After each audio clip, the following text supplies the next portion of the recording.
we're going to transition just a minute and go into small group leadership training. And Pastor Matt is going to do that. But before he does, I wanted to do a quick debrief on what we talked about last night. We threw a lot out there. We had a good discussion, had some feedback from the team that was here. But you guys, it's important to realize that this morning, most of the people who were here with us last night that are not here, the Dream Teamers. Did we use that language here? Dream? Yes. Okay, so Dream Teamers, they're back at work, all right? They can't afford to be talking and thinking about this today. They've got to engage with their job, whatever it is that they're focusing on. And we're going to jump right back into it, and we're going to focus on it, we're going to work on it, and then they're going to get back here, and on Sunday, they will have had, a few days of life, normal life, to distract them from this, okay? And then by next Sunday, they'll have another 7 days of regular life. And so that's why it's important to be consistent with the vision and the why over and over and over again. While you're working on student ministry or small groups or first impressions or next steps, they're working on plumbing or teaching or business or banking or whatever it is they're doing. And so we can't expect them to go at our pace or to think about it at our pace. And that's why we have to kind of slow down and stay mean about the vision. We're not going to do something else. We're not going to get distracted. We're going to stay right here in this season of where we are right now. After talking to Pastor Tom and Pastor Brenda about where we are, we felt like the first thing to focus on in this reboot was small groups. So we need everybody to be talking about it. I just identified having a conversation with Dan this morning about next steps, that Daystar has a problem, that not enough people are thinking about next steps. We've got this awesome new, at least at the Coleman campus, this awesome new volunteer. I can't remember his name. I made it up and called him Jason to Dan. Full disclosure, it's probably not his name. I wouldn't know the difference. Yeah. Hey, we got one. Do you remember his name? He used to be on staff at another church. Yeah, I met him. Yeah. So he's passionate about it, And so I ran into someone last Sunday, and they're new to the church, and I'd only seen their face a couple times, and they're like, "Man, we just love this church. We love what you guys are doing. If there's any way I can help you, you just let me know." How many times do you hear something like that? I love this place. Is there any way I can help you? Well, first of all, I don't even know your name. I know you told me 3 weeks ago. I don't remember. I don't have any way to contact you. And as soon as you walk out the door, I'm going to engage with someone else. There's no chance that I'm going to let you know. What you need to do is go right to next steps. We have our next steps in the lobby after every service. It takes 20 minutes. Go right there, right now. And so that's what I did. I just said, well, the best way to get on board is to, take a few minutes, understand who this church is, what we believe in, where we've been, where we're headed, and how you can get on board. If you give me 20 minutes, you can do all 4 of those things right here, right now. And he grabbed his wife. They went right over there in there. And I was thinking, why aren't we should be training all of our staff. Instead of thinking that guy who's passionate and excited about it. Because next steps, the growth track, whatever we call it, pastor's breakfast, we've had a lot of different iterations of it. You used to call it foundations. Whatever we call it, that's the hardest nut to crack of all. Trying to get people into that on-ramp. We have spent time, money, staffing, ideas. We've gone to conferences. Just about the time, one time we just totally ripped off Highland's model. By the time we had it ripped off, we visited them. They changed it up too because they said it wasn't working. So it's really not an easy thing to do. And the best way to look at it is if it'll just trickle. We don't have to have 15 new Dream Teamers today. If we had 2 more, if that couple just went over there today and they got on board, and next week 5 more people, and the week after that a single guy, just a consistent thing. All that to say, we're not going to talk about that today. All that to say, if you're going to move the ball forward in any area, everybody's got to get focused on it. You can't say, "Well, I'm in kids ministry. I don't care about next steps. Somebody else in charge of next steps." You can't. That's a recipe for disaster of next steps. It will just not work. Everybody's got to unite around a few things, which means we have to do less things. We have to do less things. If you're going to do everything in excellence and in unity and with the whole team behind it, obviously the whole team can't be behind 36 things, you know. And that's why that book, Simple Church, was so groundbreaking when it came out. It's just a book that explains what it looks like when you just walk in the door and this is your first time here. There is so much confusion. There's so much you don't understand. We could talk about it ourselves. Everybody here knows why everything is where it is, but you've got such a long history with this church, you know. So it all makes sense to you. But really, if you come in here for the first time, there's a lot of things that are confusing. And that's just facilities-wise. If you come into the life of the church and you hear the announcements, you hear the sermon, the worship, everything somebody talks about, man, it's really confusing. You know, what should I do? You know, should I do this part or that part? The first thing you should do, and we say it every Sunday at Daystar Church, is go right out the door, straight into the next steps. Next steps is when you walk out the door, you have to walk around intimacy. It is right there. The walls are glass. They're made glass because first-time attenders don't like to go in rooms. What are they doing back there? I've heard they turn in your W-2 to check your tithing records. Like, people say that crazy crap about the church. So, you know, we decided to make the whole wall glass. So you just go in there. I think there are chairs. One iteration, we didn't even have chairs. We had like high things, you just stand tall and greet people. So all of that is about looking at the church not through your lens. That is the hardest thing for every pastor to do when he writes his sermon. Is like, this is a pastor rightly looks at the word, and the word. If you just look at the word, you write the sermon. You gotta rewrite it. After you've looked at the word, you back away and go one more time and go, the people. Then you rewrite the sermon. You don't take out the word, but you rewrite the sermon thinking about the people. The worship pastor. Okay? We had, this is a famous little funny thing among our team. For about a decade, every Easter, our worship team, we've had different staff members on there, different worship pastors, but all of them would come with this grave idea. We're going to resurrect all of us from the grave on Easter. You know, we're going to come in, it's going to be amazing. We're going to black out the whole auditorium straight up at 10 a.m. Everything goes dark. And then we have this little video that comes out and Jesus rises from the dead and the drums get going and the lights. And then, you know, he's alive. And the thing goes and lights everywhere. And they have thought it through, man. They got the track and they, you know, and they forgot to tell me about it. And 2 weeks out from Easter, they told me about it. I was like, nope. 0 chance it's going to happen. And it's my fault that it didn't. No, it's your fault that you thought you could pull off Easter without talking to me. I don't care how much you scramble. This is a great lesson to learn. You know, you might decide who's putting the charcuterie board together in the Dream Team Central without me, but you're not pulling off the platform on Easter without me, okay? Because what I know is that Easter is about first-time attenders, right? That is your biggest first-time. And I also know first-time attenders don't know where they're going. They get lost on the way. They walk in the building. I'm trying to find kids check in. I don't feel comfortable. Maybe I won't check in the kid. Me and the wife over here, no, check the kid in. I'm not sure we can check in the kid. Okay, now we check the kid in. Now where do I go? And so I walk in the room right at about the end of the first song. Just in time to get it's dark. Y'all have got me in the grave. You know, I'm trying to get in. Trying to find my seat. Easter's jam-packed, right? So I'm trying to find my seat. And then boom, you turn all the lights on and you resurrect. And I fell right on my face. And if Jesus himself actually resurrected, I'm not coming back to your church. Because the whole thing was so, you know, because the worship guys, all they thought about was the resurrection. That's pretty awesome, okay? But they didn't think about how the resurrection and that whole experience impacts the first-time attender.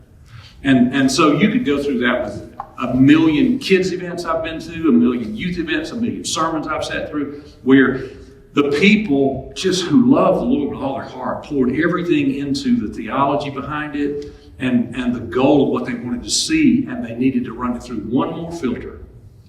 That lost target audience that I'm looking for. That 18 to 30-year-old unchurched, de-churched, or over-churched person, what does it look like to them? And if I could encourage anything we do, it is to back up and say, is everything I'm doing easy, obvious, and strategic for the people that I want there? Is it easy, obvious, and strategic? And it was not. An Easter that begins in the grave is not easy because I can't find my seat, I don't know where I'm supposed to sit. It's so dark in here. It's not obvious. It's not very clear, what I'm supposed to do. Maybe the signage is not obvious. Is the signage obvious? You know where to go. You don't even look at signs. When's the last time you read a sign in this building? You don't read any signs. You know everything about this building. I don't even know what FACP means, and I have not even paid attention to that until I came out here. Yeah. I'm like, what in the world is FACP? The fire alarm control panel. Does that I asked the same question 2 weeks ago. fire code? Fire alarm. You get a pass on that one, Brenda. The fire code made you do that. Fire alarm control panel is what it says. Yeah. And that's Listeners need to know that. But I would, it's so what someone did is they so clearly, I'm sure the fire code told you to put that on there, and you clearly themed it to fit, I'd make it not fit. Because it's so clearly themed to fit, it looks like it thinks something. It's first attenders come, please. First attenders come in here, please. That's what that means. Yeah. So that's good. You get a pass on that one. But next month we're going to really lean into vision and mission, I think. And I think we would take these phrases here now. With your really good phrases that there's a place in God for you and there's a place in you for God and there's no place like hope. Those are really good. 3 points of a great sermon. But if we want to brand the vision, I think I'd take all that down and restate the vision, in the house so that everybody knows that's where. Okay. One of my problems is I want to talk about everything, and that's not a good idea. I want to stop right here and talk about feedback from last night. Pastor Tom. We already had this conversation, partially. Book for the staff and everyone in here. Welcome to read together at the first of the year. Would you recommend still Making Vision Stick or Simple Church above Making Vision Stick? Making Vision Stick. Wouldn't you say? That's a great book. Okay. It would take you, to be crude, 2 visits to the bathroom, and you read that book. It's really short. It was really good and easy to remember. So Making Vision Stick would be a good book for everybody on the team to get. And just go through it together and just discuss it. I think that's a great book. Your child called. We have a strange setup of kids. We have a 26-year-old. They keep getting older. A 28-year-old, a 21-year-old today turned 21, and a 12-year-old. So we're in all phases of life, and a 1-year-old granddaughter. So feedback from last night. This could be observations, it could be questions, it could be thoughts that I don't know about our volunteer corps, like something, just anything that came to your mind while we were talking last night. Yes. We're helping out the youth now, and you're talking about youth and small groups and small groups and small groups and small groups. So I was just wondering if now's the time or later you have to hear how y'all structure your youth group. I could take that one in a little bit. Okay. Matt will get that. We'll talk about, we'll talk about student ministry. Yeah. The biggest, I'll just say this one thing before he gets into the breakdown of that. The biggest thing about student ministry, it's so different from when I did it. It's so bad. I did it all the wrong way. I was a youth pastor for 9 years, and I did it wrong the whole time. And it was the cool other thing to do. It was like, this is way better than big church. This is the cool. Well, they never thought to me like, they're going to graduate out of that. There's 100% chance they're going to graduate out of that. And then we're going to go to the church that was not cool, that we were trying to almost rebel against. And it's very obvious that they won't stay for that. So what we try to do is, of course, make big church cool church. First of all, make it engaging for 18 to 30-year-olds. But then try to make them fit. And the biggest thing was the small groups, making the small groups calendar be the same, the way it works the same. Make it, my 21-year-old in my church, which she's been away at college for a few years. But her favorite person in the church is the small group leader in youth group. And she just loves that lady. So that's her connection, to the church. Not so much the youth pastor. We've had a little bit of a revolving door with youth pastors lately. Pastor Matt's going to fix that in Jesus' name. But the small group leaders have been there through thick and thin. So she's not like into Pastor Braxton or Pastor Joe, the other guys that have come and gone. She's into, that small group leader. So you'll talk about that more. What else? Yes. I mentioned last night about having a house full of your target audience. So 7 people, 18 to 29. Yeah. Living in my house, only one of which are currently attending church. One of their observations when we first we moved from Pennsylvania, so 7 years ago. So they had been born and raised in our church. Church was all they knew. When they came in here, it was very unfamiliar and didn't look like what they grew up in. So their first observation was, we don't fit, it's a church full of white hair.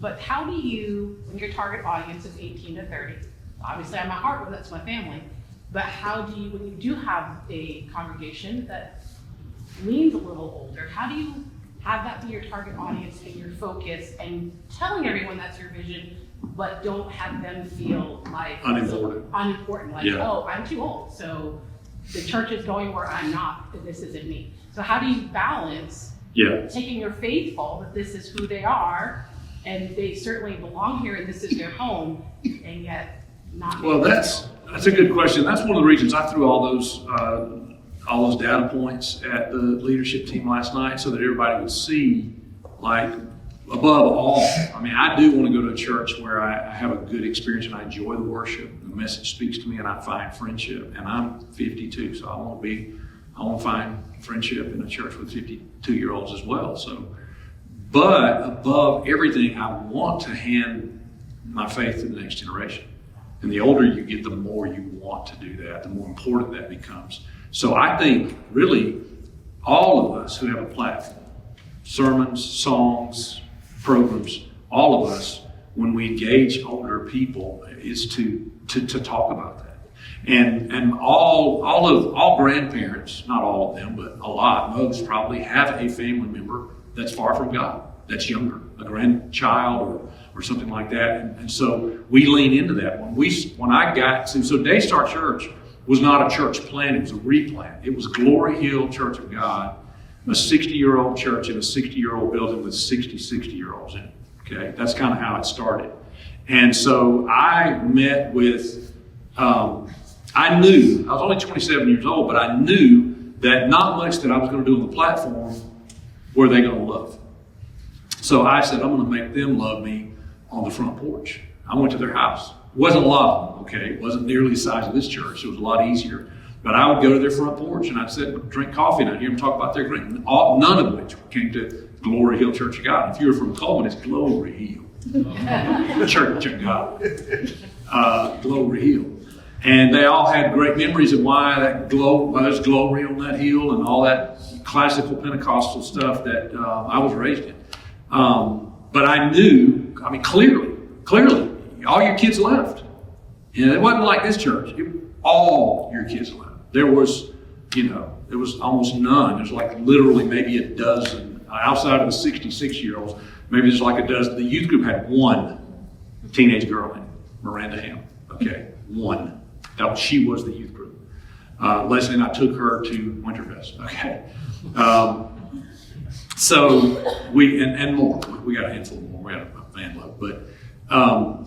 Anyways, we would engage them in other ways and cast vision about their children and their grandchildren, and how we wanted to reach them and give them a part of the mission to be able to reach those young people.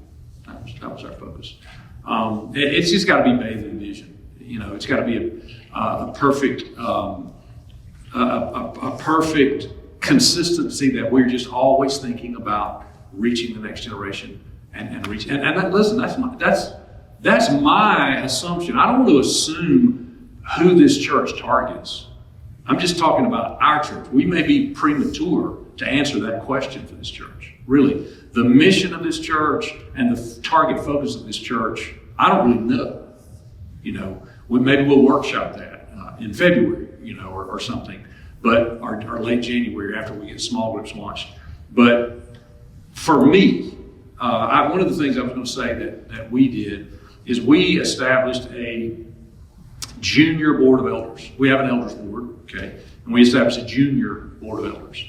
They had no authority, they had a lot of influence. And so I just grabbed a few influencers that were in that 18 to 30-year-old range and asked them, cast vision for them, and asked them to help me get the influencers, okay, because I didn't know them all. And so we got, I don't know, maybe 30 of them together and had a meeting at my house. And I just cast vision. I gave some of these numbers, because these are the same numbers of 20 years ago. They're just worse now. This has been a trend that's been going on in this country for years. And I gave those same numbers, and we talked about how we got to reach. And I gave them permission to tell me the things that you're talking about, like your 18 to 30-year-olds that you said are in your family. I had those questions. They told me some of the same things. We made some of those changes. And really, more than anything, they felt empowered. They felt like they mattered. And I told them, after they told me what they wanted, and I told them, I need you serving. I need you on the front door. That's really where Dr. Owen Weston, who taught me a lot of what I'm talking about, said that he had done a study one time and he just studied the most welcoming face on the front door of the church was a middle school girl welcoming. If you get a middle school girl on the front door smiling, that is the number one most welcoming person. I would say, the younger the person, the more energy, the more excitement. We have one of the things that we ask our student ministry to do, and they do it on special days. I really wish they did it every Sunday, but they're the Excite team, So if you come up at the movies, which we do in the summer, any of our big events, Easter, Christmas, the youth group people on the greeter team will be outside holding up a sign that says free hugs, or you look amazing today, or whatever, you were made for this, or something like that. And they're just out there doing cool stuff, And so I connected with them and told them how much we need them. And this is a massive problem that the people, when they graduate from high school, essentially, it's quit church. They just do, and it's a massive problem. And I can't fix the problem. I need you to help me and tell me what the church needs to be different. Tell me what you like about the church. Tell me why you're not inviting your friends if you're not. What do we have to do to get you to invite your friends? I just listened to them a lot, and it wasn't a manipulative process. Literally, I don't know the answer to that. I'm 52 years old. I don't know what a 25-year-old thinks. It's a completely different world. So I got that, and then I turned around and said, now I need you. Thinking out loud, we should do that again. We should totally. Would you make that note, Leslie? We should do that again. The junior board of elders, what age were they? 18 to 30. Just right in our target audience. Yeah. The reason we stopped doing it is we reshaped our elders and made sure that our an elder is not an older person. Last night, my son, we texted him like, hey, where are you? What's going on? He's with his Nana. And he said, I'm at an elders meeting. And I was like, no, you're not at an elders meeting. But he was at Nana's small group, and it was all old people. He thought he was at an elders meeting. He's 12. But elder means that it has to do with influence. It doesn't have to do with age. So in our elders, we have people in their 20s, 30s, 40s, 50s, 60s, and 70s. And when we have a rotation, they rotate. It's a 4-year term, and they stagger the rotation. So every 2 years, half the team rotates off. So there's a 2-year rotation that way. And so every year we sit down with campus pastors and executive pastor, and Leslie and I look at it and we say, who's rolling off? We got a 20-something roll. Let's put a 20-something on. We got a 30-something rolling off. Because it's different. And, your life is different. When you're in your 30s, it's crazy schedule because of soccer and activities and it's just nuts. And that kind of stretches into your 40s. And then when you're 50s, things are a little bit different. When you're 60s and 70s, you have a lot more time and money usually to give. And that's why churches tend to lean on people in their 50s, 60s, because you can count on them. They'll show up, they'll do what they say, because they're just not so busy and pulled. When you're in your 20s, maybe you're still in college, you're totally down for everything. I'll do it, and then you don't show up. So like, how do you engage with a 20-year-old? Totally different than how you engage with a 60-year-old, and you need both. I do want to make it really clear, like, if the older people on our staff and in our leadership team went away, the whole church would collapse, would 100% collapse, because not only are they paying the bills, let's just start with that. Those are the people who are more consistent. I read somewhere when a boomer dies or stops tithing, it takes 5 millennials tithe to make it up. So that's just keeping the doors open, the lights on, and paying our salaries in this room, okay? That's a reality. But not only that, that's the least that they have to offer. The bigger thing is the maturity, the commitment they've shown, but getting them to turn and really think about that next generation is a challenge. Because I've also met, Leslie and I, when we first started, because we were in our 20s, we just met with the seniors. We had the seniors in our house because I wanted to bridge that gap. And they gave us a refrigerator. Remember that, Leslie, for Christmas? The seniors bought us a refrigerator. We had a crappy refrigerator. They came over one Christmas, saw how we were living. The next Christmas, they gave us a big side-by-side refrigerator. But they loved being loved on, and they loved us back. But it was harder because I would cast vision and say, listen, we got to reach the next generation. I need you to seek out people, because young people are looking for mentors. They really are. But they're a little bit like, anybody an Office fan in here? The Office? The Office? Is there anybody? Okay, Ryan Howard. There's a line where Ryan Howard says, lead me. Like, lead, I want to be led. But like, lead me when I want to be led, where I want to go. Like, exactly. He nailed it. That is exactly like the Gen Z on my staff. It's a challenge, and I have often faced a challenge getting the senior adults in the church to take the initiative to try to bridge the gap with the younger people. So maybe some kind of program, like some specific kind of program where you put together a Joshua Generation small group or something where, we did do that. I had a small group one time that I hosted with Landon Self that I had him recruit. He's the age of my kids.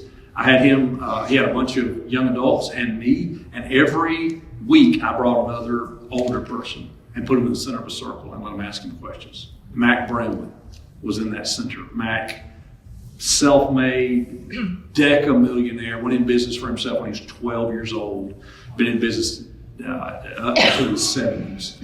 And I just put him in the middle of a circle with Landon and a bunch of young people asking questions. That was so cool. So, and it blesses the kids. I call them kids, they're grown people, but the young people, it really gives value to the older people, You got to find the right person. Some older people just complain about everything. That's not the right person.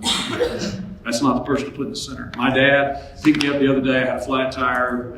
I said, hey, can you run me by my driver's license is expiring. Can you run me by the courthouse?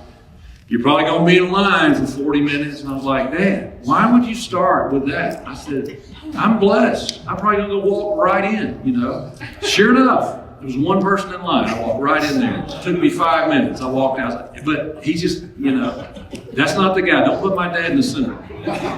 He's right now watching Gunsmoke. He just needs to stay right there. Drive my mom to her small groups. So you find the right person. You don't just do that with anybody. All right. Another observation or question, Pastor? Go ahead. No, right here. Oh, I was just, you said yesterday in declining churches focus on certain things. I've served since Can you speak up, Corey? Yeah, sure can. I've served since day 2 of being in church when I was 14 here. Yeah. And it's extremely important. And when you have someone that has a clear vision, it's easy if you have the passion to drive it. So how do you create that passion in your volunteers so they're not easily burned out? You know what I'm saying? Because our volunteers are important, especially children's ministries, adults, you know, other things like that. If we don't have the volunteers, it's hard. You know, when you're trying to run a one-man show and a children's ministries or something. But so how do you create that drive or passion to keep your volunteers wanting to stay attached to your vision? Right. So it's a holistic approach. And I want to say this, like a lot of what we're going to talk about, it's going to take a while to build to that point, and it's a fact that to start a boulder moving takes 4 times as much effort as it takes to just keep it rolling. Okay. Say that again. To start a boulder moving, it takes 4 times as much effort to start it as it takes to keep it rolling. If you're pushing a car off, you know, it takes a lot more effort to get it started. So part of what we'll be talking about, you're already doing well. Part of it will be a new start, and so it's going to take extra effort. Because some of the things that come to my mind about that are, I tell my volunteers, don't do me any favors. If you don't want to be here, stop serving here right now. Yeah. Well, dang, I need you. So that's a problem, you know. But I want to know and believe that Next Steps is happening today, and my next great, amazing volunteer might be going through Next Steps. But again, we got to put our shoulder behind Next Steps and get it more productive. Also, pouring love and appreciation into our team. Yeah. You know, meeting with them regularly, bring them into your home. You know, tell them from your heart. You know, and let them. People want to be led by vision, and let them feel your heart. Like why? Since day 2. All these years, why have you been doing that? Why have you, like, literally answer that question? You're different. You're different. Not everybody did that. There's something special in that difference. And they need to see it. They need to pour your heart out. You also need to stay close to the Lord and not get worn down in the doing. So this is another thing that's counterproductive to the grind of, like, it doesn't matter how amazing Easter Sunday is, like, we need to be good the next Sunday. We need, you know, so we ask our volunteers to take time away. We have our staff take time away. I said with mystery shop, somebody on our staff will come up here and mystery shop because they will learn something from you. We'll gain from it. They will learn something from this church. I've already seen a couple things that I pointed out to Leslie I want to take back and talk about our church that I've already seen here that you guys do better than us. So it's a benefit. It's fresh eyes. I get to see things I haven't seen before. I like that. It's important. But also, I come back, you know, so if you're serving, I hope I don't say the wrong thing, but if you're serving 52 Sundays, you shouldn't be doing that. You yourself, well, he gets paid to do it. You're not a hireling, okay? If you were to put all your passion, talent, and ability into making money, it wouldn't be in a church. None of us would. Everybody in here could go somewhere and probably make more money. It's not about money, okay? So let's take that off the table. Well, he's paid to be here. Why? The children pastor.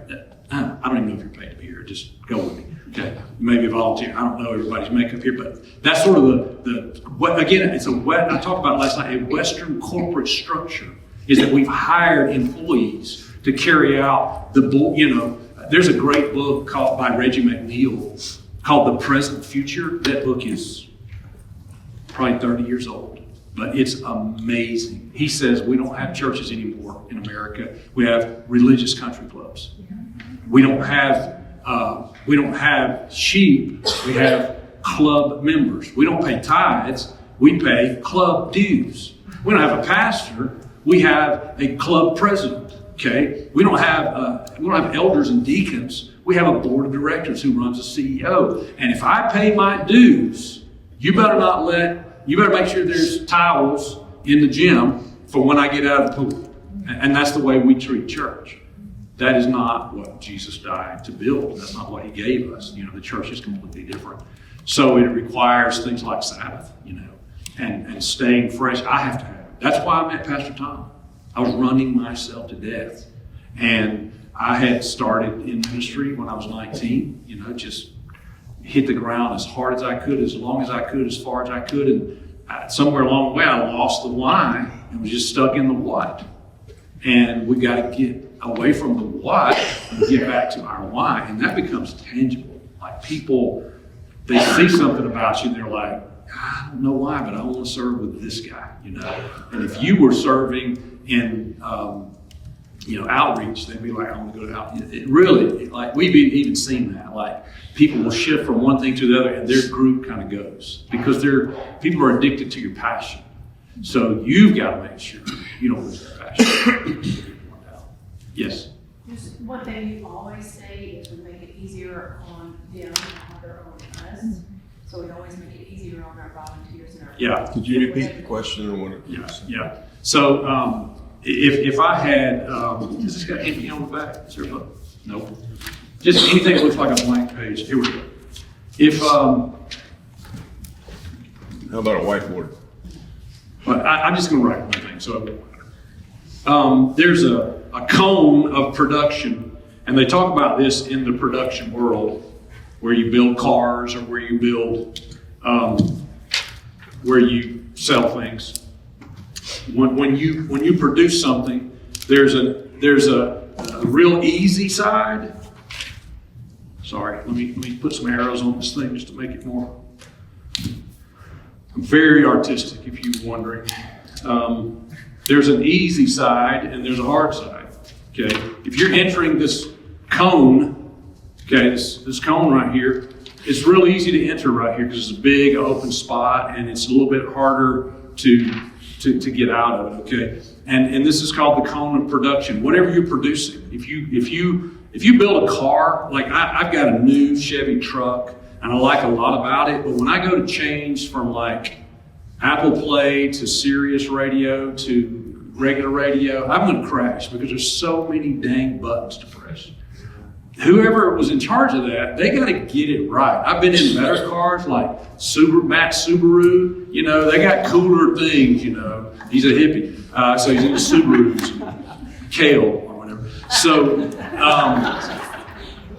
So they need to, and you know what happened? There was an engineering team. They were just like, it's lunchtime on Friday. This is good enough. Let's go home. And so they made it easy on themselves. They wrapped up that work on that, entertainment console. They wrapped it up early. Probably had a golf tournament to get to that afternoon, and I'm driving around, can't get the radio station I want. And live, in any kind of thing you're producing.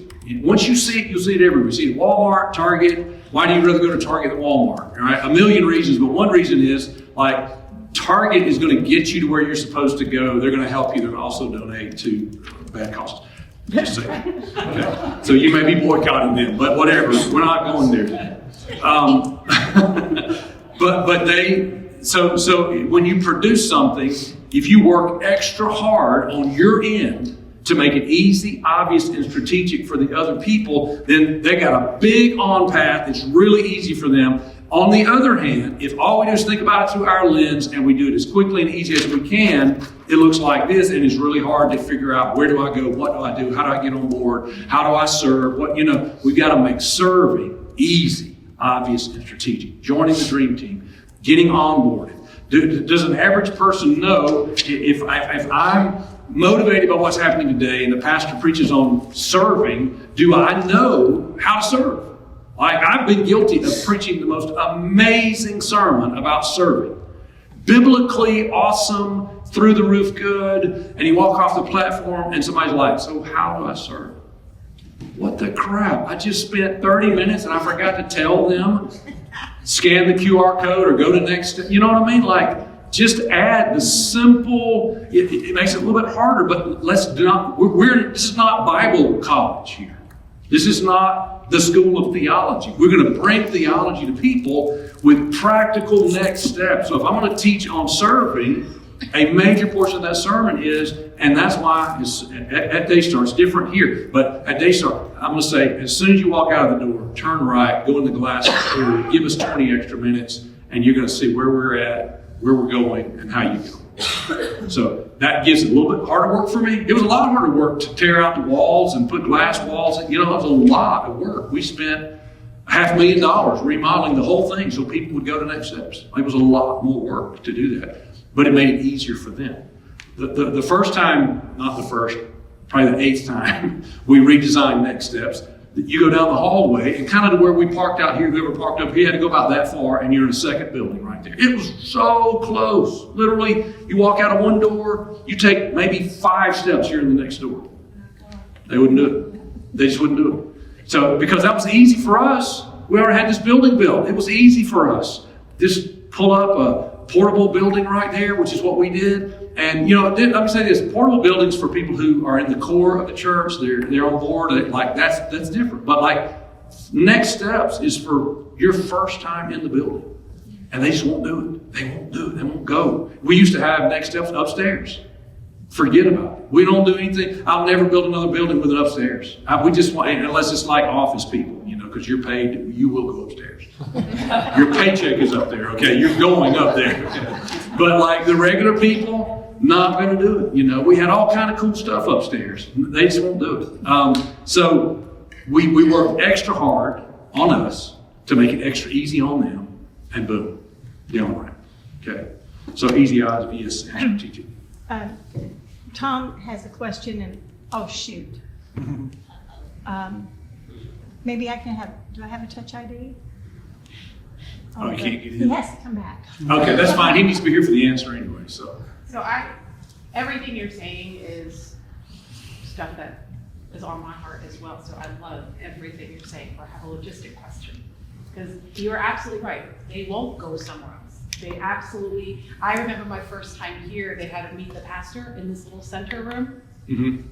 And I was going to go in. First of all, when you go into a door, you're funneling in. So you're funneling into an area that this is unknown.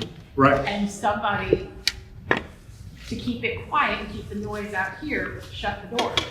And if it wasn't for her, I literally turned around and she said, "Did you want to go in there?" And I said, "It's okay, they've already shut the door." And she's like, "No, you're coming in." And she took me in and yelled at whoever was at the door, "Never shut this door." But We are alive. So I love the idea of a Next Step situation being in the open where they don't have to go anywhere. How do you compensate though in a room like this where there's so much noise and everything echoes? How do you compensate so that they're there but they can hear, that you're not sending them somewhere else? Yeah, it's very, very difficult, and I would enter into things like maybe a redesign or remodel, and I would enter into things like budget, and then it would get on a priority list. That's really more of a conversation that we can have right here.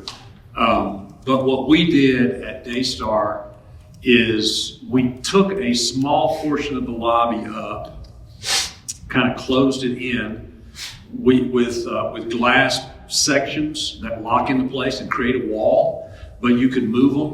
So two walls were already existing walls, and then we hung from the ceiling. Obviously, we don't have a high ceiling like this. We hung from the ceiling a track where the glass comes out of the wall and connects and creates a room. So before and after service, that's wide open, so people can connect. The flooring looks different, so you can kind of tell this is a different experience. The volunteer and the couple, they're there, and they're inviting people in, and so then when the next service is about to start, then that glass room closes off, and they start the Next Steps experience. So it's happening at the beginning. We have 3 services. So the first service comes out, gets in Next Steps while the second service starts. Second service comes out, gets in Next Steps while the third service starts. Third service comes out, gets in Next Steps as everybody's kind of leaving.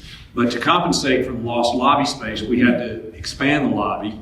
So that's why it's a $500,000 project, really, to do all that. So that's something that takes a lot of conversations and a lot of thoughts. And again, we can't do everything at the same time. We have to pick and choose what we can do. Brenda said you had a question on your computer. How do you balance or deal with the reality that when a generation comes in and we condition them to be the terminal end of our trajectory of ministry, we are unwittingly conditioning them that this is all about me. And each successive generation one of their biggest hurdles is learning to see beyond themselves. Yeah. And the notes that I made, that when you were saying that, to try and articulate it a little better, is beyond themselves, beyond their worldview, and ultimately beyond this life. And you and I have had this conversation, that one of the evidences of that is over the last 50, 60 years, there's no songs. There's no songs being written about going to heaven. They're all about heaven coming here, God, which is great. Heaven does come, God's glory does saturate me, but we've lost that. I talked to you about Gordon Fee's. We've lost our eschatological hymns, and so what do you do? Because I realize your illustration of shooting at all the birds in the air. But if I were asked, then how I would put this in plain words, I would have to work. But I'm an Acts 2 person. Sons and daughters, old, young, red and yellow, black and white, and that is my trajectory. Maybe it's too broad that you're not going to hit it. And so, anyways, dialing back in, these two are a prime example. They're sitting here because by the time they got to middle school, they were serving. Yeah. They were already being conditioned to see beyond. And I looked around the room for evidence, and of course, they may be the only ones in the room that I've gotten to watch grow up for 20 years. Okay, and I guess they are this morning. But they're evidence. And what we learned was in middle school, if we could get them serving, and it didn't click for me until this morning. But anyways, I'm putting too much on the table. How would you respond to that if we're going to? Yeah, so we don't want to do anything. So what we're talking about is culturally being culturally relevant to the culture. So there's nowhere in the Bible that says target 18 to 30-year-olds. Nowhere says what? There's nowhere in the Bible that says you should target 18 to 30-year-olds. Right. That's a cultural thing. Okay, we're saying culturally that's the gap in the church, so we have chosen to target that group. Okay, so within the cultural dynamic, we can't do anything obviously that's non-biblical. So it'd be unbiblical to say that's all that matters to us. We do care about sons and all generations. We care about every generation, and every generation matters. Abraham, Isaac, and Jacob. All the generations matter to us. But I think sort of under the surface, like I don't get up on a Sunday very often, if ever, and say our target is 18 to 30 years. Right. Like that's not a thing I'm trying to bake into the consciousness of the congregation. I'm just trying to filter what we do, what we decide to do as leaders. Okay, I may have gotten it about as far out as that language needs to go at New Hope last night. That may be as far as that language needs to go. Just an awareness that we want to run one more filter and know that the people who are able to give the lion's share of time, talent, and treasure are older people. Okay, so knowing that, we're going to really stop and think. It's not hard for me to think about what a 50-year-old male wants. I know what a 50-year-old male wants. New golf clubs, time off, a vacation, and a new boat. I know what he wants. It's exactly what I want.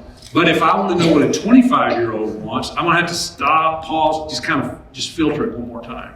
And so I guess really, it's just a cultural thing. It's not a biblical stance or a theological standard. And it's not something that I'm suggesting we broadcast to the whole congregation. It's more of an underlying filter. This is what we want to do. This is what the Scripture says. When I write a sermon, I don't do this now, but for a while I used to, and I'll still occasionally, I would, I'd have an illustration. Like if I'm going to do an illustration, I'm going to talk about Seinfeld. I'm about as modern as The Office, So, like, if I find myself with a little illustration from one of those, I might text my nephew, and ask him what that story. And if I can get up to date and actually sound like I've seen that show, I'll use that. It's just an example of me running it through a filter. Because for a while there, I tried to I'm just going to watch everything the younger people. I just couldn't do it. I don't like it. I just can't get there, So I'm just not. I can't watch all the Marvel. I don't have enough time left in my life to catch up with all the Marvel movies, you know. So, That's a sin. it is to go to all those. What you mean? Anyways, I will filter even the sermon through. Okay, how can this illustration be more relevant to younger people? I will, I'll try to not just say every Sunday when I say, so you're the light. So when you go to work, I'll start by saying, so when you go to school, I'll just look around and look for the youngest person in the room, look in their eyes and say, because I know that I am naturally connecting to people my age. It's a natural fact. I'm 50, a 40 to a 60-year-old, they're going to naturally connect with me. It's not that I don't care about them. It's just going to happen. I'm going to have to work extra hard to connect to that 18 to 30-year-old. So I'm filtering all the decisions and the sermon and everything that I do through that lens. Now, one of the ways I fix worship is I just put younger people on worship as often as I can. And we've got older people in the worship ministry, but we also have younger people in the worship ministry, and we place priority on putting young people up there. We don't tell the whole church that, We don't tell anybody who tries out, you sing really well, but you're 50.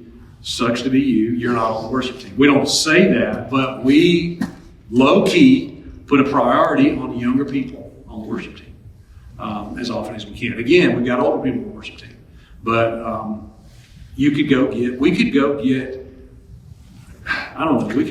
get a huge number of middle-aged and older people to sing on the worship team. That'd be easy. It's harder to get the younger people. So when we do get the younger people, we give them a good seat if they can sing and if they have character and ethics and values and they're full of Holy Spirit. We don't bypass any of it. Okay. Did you have your hand up? I'm sorry. Yeah. So do you see a disconnect with moving towards the younger generation serving with the older generation feeling like they've been pushed out and they don't have a place for their gifts? Could I jump in? How many have iPhones? If you have iPhones. You're all going to hell. How many have iPhones? Those aren't marketed to you. They're marketed to your kids. But you still have them because they work and they're good. And that's the same thing. That we are marketing to the kids, but the system works for everybody. It's just a good phone. I'm 47 years old. That's the best thing. That's the best illustration right there. Apple has never marketed to a 50-year-old ever. And the 50-year-olds buy the product like crazy. It's not a problem. All the marketing, have you ever heard of the target demo? You ever heard that language? The target demographic? Fox News talks all the time about the target demographic. They are slammed with old people. All the old people watch Fox News. And yet they only track the target demographic, which is 18 to 30 years old. It's not a problem. Focusing on young people will never run away the old people unless you're just rude about it or ugly or, you know what I mean? And that's not what we're talking about. Yeah, Dan. So Corey's the reason why we have the green bubbles in our text threads. Oh, he's not an iPhone guy. We've got one of those guys. What? I was wondering. Jason. I know. Y'all got to get They almost didn't get hired. She got the green bubbles. Yeah. Samsung doesn't market to old people. To be super transparent, okay? If this gets out of the room, I don't know why. Well, everything gets out of the room. How long have we been doing this? It better not.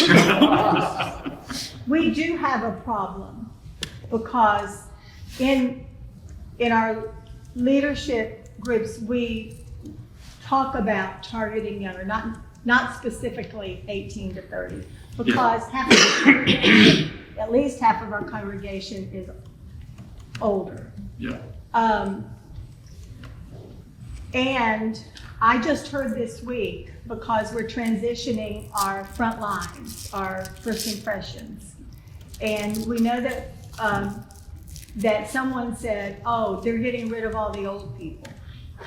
So that mentality is already out there, and we have to bridge that gap. Yeah. And I love some of the things you said about us in particular, Tom, and our leadership, and Stephen Tanner will be huge in this, that is never insinuated or whatever, and how valued they are, because we truly do value them. We understand their contribution, and but it is something that we're going to we've been struggling to overcome already, and more so. So I would just suggest maybe we put a tamp on the whole targeting 18 to 30-year-old conversation outside of this room.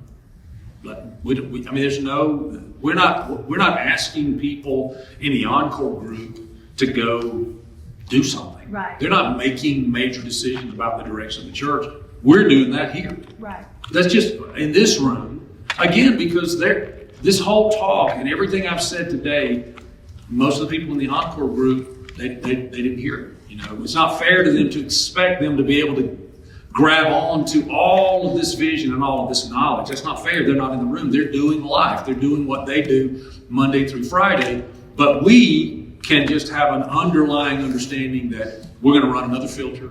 We're going to focus on young people. And then there are influencers. Like, there are influencers in that group that are locked in. That, you know, you can just talk to them and they'll go where you go. You can kind of let them in a little bit more on sort of insider language. But to broadcast it, you know, in big ways, is a problem. It creates a problem because it's never going to be what I said, what Pastor Tom, Pastor Brenda. It's going to be their version of what, and it's just different, and it's not the same. You had a comment or question?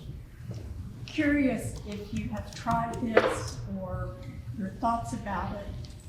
Could you not pair, like if you're at this store greeting people as they're coming in, can you not pair a younger person and maybe a 50-ish or 40-ish person? Yeah, listen. So that you have a wider. If you go to Daystar, the Coleman campus where we broadcast the message from there, you're going to see mostly older people on the doors.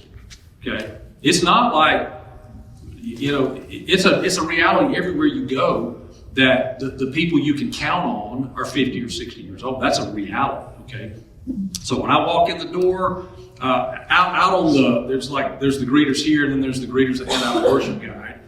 When I'm just thinking through my head, the door I walk through into the auditorium, there's these two older ladies. They're sweet as they can be, and that's usually who's there, you know. And that's great. I never go by and go, "You're 60, you son." I mean, they're fantastic, wonderful people. We love them. We just want them to also recruit their grandkid to be on the dream team with them. So yeah, I mean, there's no. Again, you can't make the church go without the older generation. You know, it's multiple ways that it can't work. Spiritually being the first way that it doesn't work. So I'm just saying they're going to be there. They're going to be there. You don't have to try to go get them. They're going to be there. So let's target the ones that are not usually there. And you will not lose those older people. They will always serve. They're more mature. They have more time. They have they have the ability to get there and do it. You're going to really focus on an 18-year-old because they're ADD, they're distracted, running all over the place. A 25-year-old, 30-year-old because they got kids. And you know what I'm saying? So you're going to have to really work at getting them there. You will not run off the young people unless you're just rude or ugly about it. And that's not what we're saying at all. You're not going to run off the younger people. Yes? Just a comment. Thank you for clarifying that it's a filter and not necessarily a broadcasting. Not a standard. Yeah, that was one of my first questions Filter. is how do you have to the church and have them not feel irrelevant? Yes. I'm no longer relevant because I've reached 50. Yeah, we're not going to do that. I mean, we're just going to know, like if your pastor was 25, it'd be real easy to bring in 25-year-olds because they're looking at a guy their age. It's real simple. It's real easy. But I'm 50. 25-year-olds are not just going to naturally gravitate toward me. It's just not going to happen. Pastor Tom is like 52, so they're not going to gravitate toward him either. So we're going to have to. Now, there's all kind of. I'm way better pastor at 52 than I was when I was 30. It was a lot easier to get young people to follow me. I just didn't know where we were going. You know? Now I know where we're going. I'm way better in 100 ways. You understand what I'm saying? Like being older, I'm way better in innumerable ways. The only way I'm not better is it's just a little bit harder to connect with younger people. That's not my fault. That's their fault. Right? It's really not my fault. And I don't care whose fault it is. I'm about results. So I'm going to do everything I can to get to where they are. Is there another? Yes? question. So with this whole conversation, Yeah. yes, ma'am, She's I'm trying. trying. Oh, She doesn't I'm have sorry. It's okay. I, even though we're talking small groups and everything, maybe there's a mentorship small group, like we're talking about the Joshua thing. Because I'll tell you what, I do better with the older generation. I know I look 20. I know, I'm not. But, you know, I learned how to serve well underneath the older generation because they were pouring into me. And even like we've already taught student ministries, we're like, we're gonna learn to serve, and we're gonna learn to serve. Yeah, well. so a lot of times what we do is move that generation up in leadership. And so, for example, you'll have a greeting team, you'll have team members, and then we'll have a captain over those team members. And that will be, so they're finding places to go, not only in small groups, but on the dream team as well. Yeah, So they're still learning and pouring into that next generation who are on those front lines. Yeah, Come up here, I Matt. love that. Sit right there. Can you say that again? Say that again in the mic. Yeah, what we'll do, and I think our Coley campus, Gordon is a good example, who's an elder and in his 60s, who's been serving for a long, long time. He is over all the front end teams at one of our campuses. He runs a 911 calling center in our town. He's 60 years old, and he loves to be in the middle of it. When we have freedom conferences, he is like dancing. Like he's just like, come on in, everybody. So he's just energetic, but we've taken him off the front line so he can pour into the people that have been recruited. And so you have what Pastor Jerry was talking about last night, where you have everybody needs an Elijah and an Elisha. You know, everybody needs to be poured into, and they need someone to pour into. And so we're trying to set up dynamics like that. Now, also, I think you guys call it Encore. We've got the Joy group, which is just older youth. It's what they call themselves. And they have places to go because they would just want to hang out with 60-year-olds and want to talk about their grandkids and go into Vermont to see the leaves or whatever it is. They like to be with each other, and then they like to have those Elishas as well. I love that. Thank you. I was just going to say, Dr. Fred Garvin, who does a lot of the leadership stuff, I love what he says in terms of you have to define reality. What is your reality? Marketing 101. Where are you? What do you have to work with? In a perfect world, we would have everything, but to bring it down to where we are now. And in terms of like Team 2, I love the idea of pairing. Maybe that's something we could explore and think about in terms of, so that we have had a lot of our people, I will say, they're faithful as the day is long. Would they be my first number one pick to put in that position on a door or whatever? Probably not, but they have been faithful, they're there. So to create some excitement and bring, like you were talking about, the pairing, maybe if we could get together with some of you guys and pull some of that in, that might be a great place to start. Just before you jump in there, Matt, let's put that on the current dream team, and let's have something we call the shoulder tap challenge.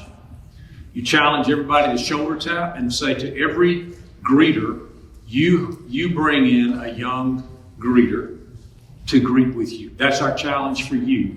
And maybe there's some kind of prize with whoever shoulder taps the most. We did a shoulder tap challenge one time and gave away a weekend somewhere, like an overnight stay somewhere.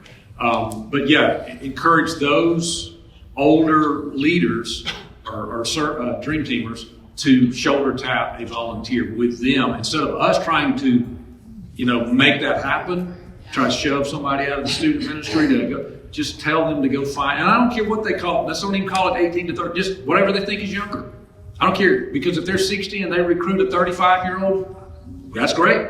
They're not 18 to 30, but we love it, So just making it simple like that. You were about to say. You got there faster than I did. I'm an administrator. I like processes and structure.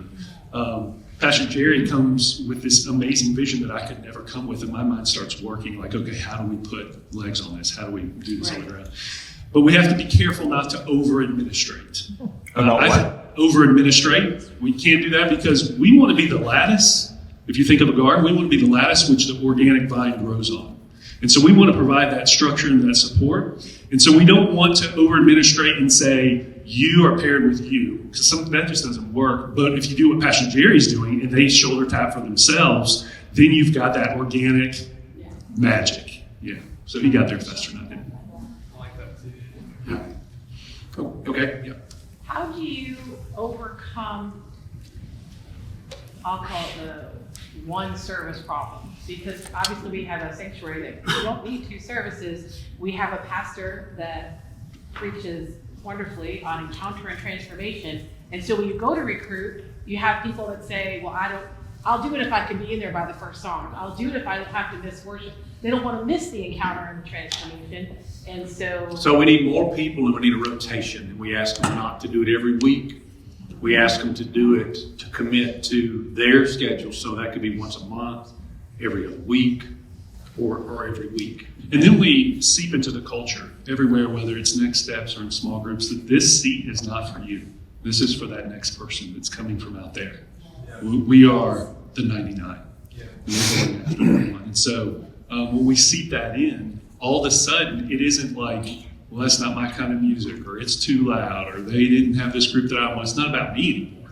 But we're thinking about the kingdom. And it takes a while to change culture. Or McDonald's would be Chick-fil-A. You know, if you could just have great customer service, you just do it. But it's hard to do, and it takes some time. So we seep that in at all these different touch points. That's why Pastor Jerry's analogy of just not shooting at any dove, but aiming. And we aim for those things, and then we do it intentionally, strategically. That's what he's talking about. All right, we're going to do more Q&A in a minute, but I'm going to ask Pastor Matt is going to.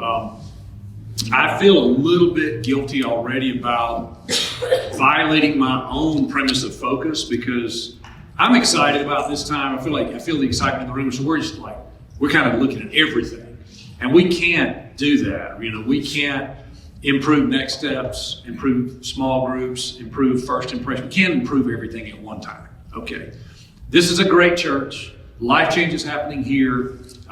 We have such devoted staff and dream teamers. We're good, okay? We're going to one thing at a time go from good to great, all right? That's what we're doing. And so the one thing now is really not everything we've been talking about. The one thing is small groups, okay? And it is important that if we're going, again, to start the ball rolling, it takes 4 times as much effort. So what that means is unless Pastor Tom or Pastor Brenda lets you off the hook, everybody in this room is going to need to lead a small group starting in January, okay? And if you don't want to lead a small group, there's another option. You can lead 2. I have led 2 small groups more semesters than I've led 1. And a few semesters I led 3, okay? Pastor Matt is the godfather of small groups at Daystar. He's not small groups pastor anymore, but that's where he started. And so he's going to train you now as if you were at Daystar small group training, right? And we're going to redo this after we do this big push in January. Actually, the big push starts this Sunday. We start talking about it this Sunday. But we push, maybe not this Sunday, the 29th, I think is when we start, actually. Yeah. But we're going to start in December is what I meant to say. And then all through January, we push to get small group leaders, and then we'll get another gathering together, and you guys somebody here will train exactly what Pastor Matt is training. So I'm going to give him the floor and let him do that. Good morning again, guys. I think I met every one of you. This is fun for me. Pastor Jerry says there are big group guys and small group guys, and I'd rather sit here and talk to leaders of leaders than stand in front of thousands of people. I feel like it's more intimate. We're all going after the same thing together. So it's an honor to be with you. We're going to talk about small groups. Small groups for us is our springboard for discipleship. Jesus didn't tell us to go have a lot of programs, make it feel good. He didn't tell us to gather a whole lot of people in one place. In fact, when he did, he grew that church down by, you got to eat my flesh and drink my blood. That's not how you build a church. That's how you make disciples. And that's what he told us to do, is to make disciples. And so this is our disciple making. Is also a way to do pastoral care. You know, like I'll show up to there's been an accident, I'll show up to the hospital, that person's small group's already there. I remember having a small group. This is the way people get sticky. I used to be a banker. And if you were, if you had your security box at my bank and you got mad at the bank for some reason, it's really easy to pull it. Yours is like, forget it, I'm going to the bank down the street. But if you had your checking account and your savings account and your HELOC and your money market, then all of a sudden you're more sticky and we can work this out. And that's the truth with small groups. So we keep getting bigger. Our church is growing, but we're getting smaller at the same time because people know each other. Pastor Jerry talked about the church where they were scared to go from the one service to the two services and lose that intimacy. Well, that church then quadrupled in size. Well, people wouldn't do that if they didn't feel connected, and they felt connected through small groups. And so small groups is that vehicle for us, and it's a way to do discipleship. And so it's a very biblical model. It's the springboard for so many different things. Pastor Jerry talked about being simple. We do 4 things. We do weekend services. And that's what everything emanates from. We do Dream Team, those volunteers that you're talking about that you're younger with. We do Next Steps, and we do small groups. Those are the big 4. That's what we do. And everything has to correlate to that. Everything comes out of that or feeds into those things. That's it. And so when we do this, small groups is very, very simple. But simple is not easy. Small groups takes a united front that Pastor Jerry was talking about yesterday. You have to be united and you have to do it all together. And so 15 years ago now, I'm an old man, I was at the preeminent small group church in the country and came up to see Pastor Jerry, and he's like, let's do this. And so we were gonna hit the gas and we're gonna go. But there had been so many different hurdles. We're in a rural community. We're used to this. And we had something called community connections, which were classes. And a class is this. It's one person disseminating information to a bunch of people. And that's not how you do life together. That's how you learn. But to do life together, life change happens in the context of relationships. And so I wanted to shoot community connections in the head. Like, I thought that was cannibalism. We can't do 2 things at one time. But how do you move a piano at a church? The old adage is like 1 inch at a time. People say, oh, they're getting younger now. Change is hard for some people. And so what we did is we let community connections kind of die on the vine. And we put all this effort into small groups. And so what we did was we preached about it. We talked about it. We recruited. We marketed. And we came out with unified curriculum. We talked about freedom. We did something called Crazy Love back then. It was a Franciscan thing 15 years ago. And Pastor Jerry would kind of take us past some hurdles that we'll talk about today. And so it took all that effort. And I said, okay, Pastor Jerry, you got to give me 24 months to change this culture. And it just started rolling. And Pastor Jerry talked about that boulder. I think about it as like a flywheel. The Price is Right, where they stand and they're like, all right, $1, let's go. It takes 4 times more energy, he said, but after it's rolling, all you have to do is slap it. But getting it rolling is simple, but not easy. And so it takes effort. And so that's probably why all these questions are coming. So tell me, you guys, are we doing small groups now, or what are we doing right now? Right now, we have some small groups. We have in the past had a lot of small groups. So as far as a core of us, we're very familiar with small groups with this model.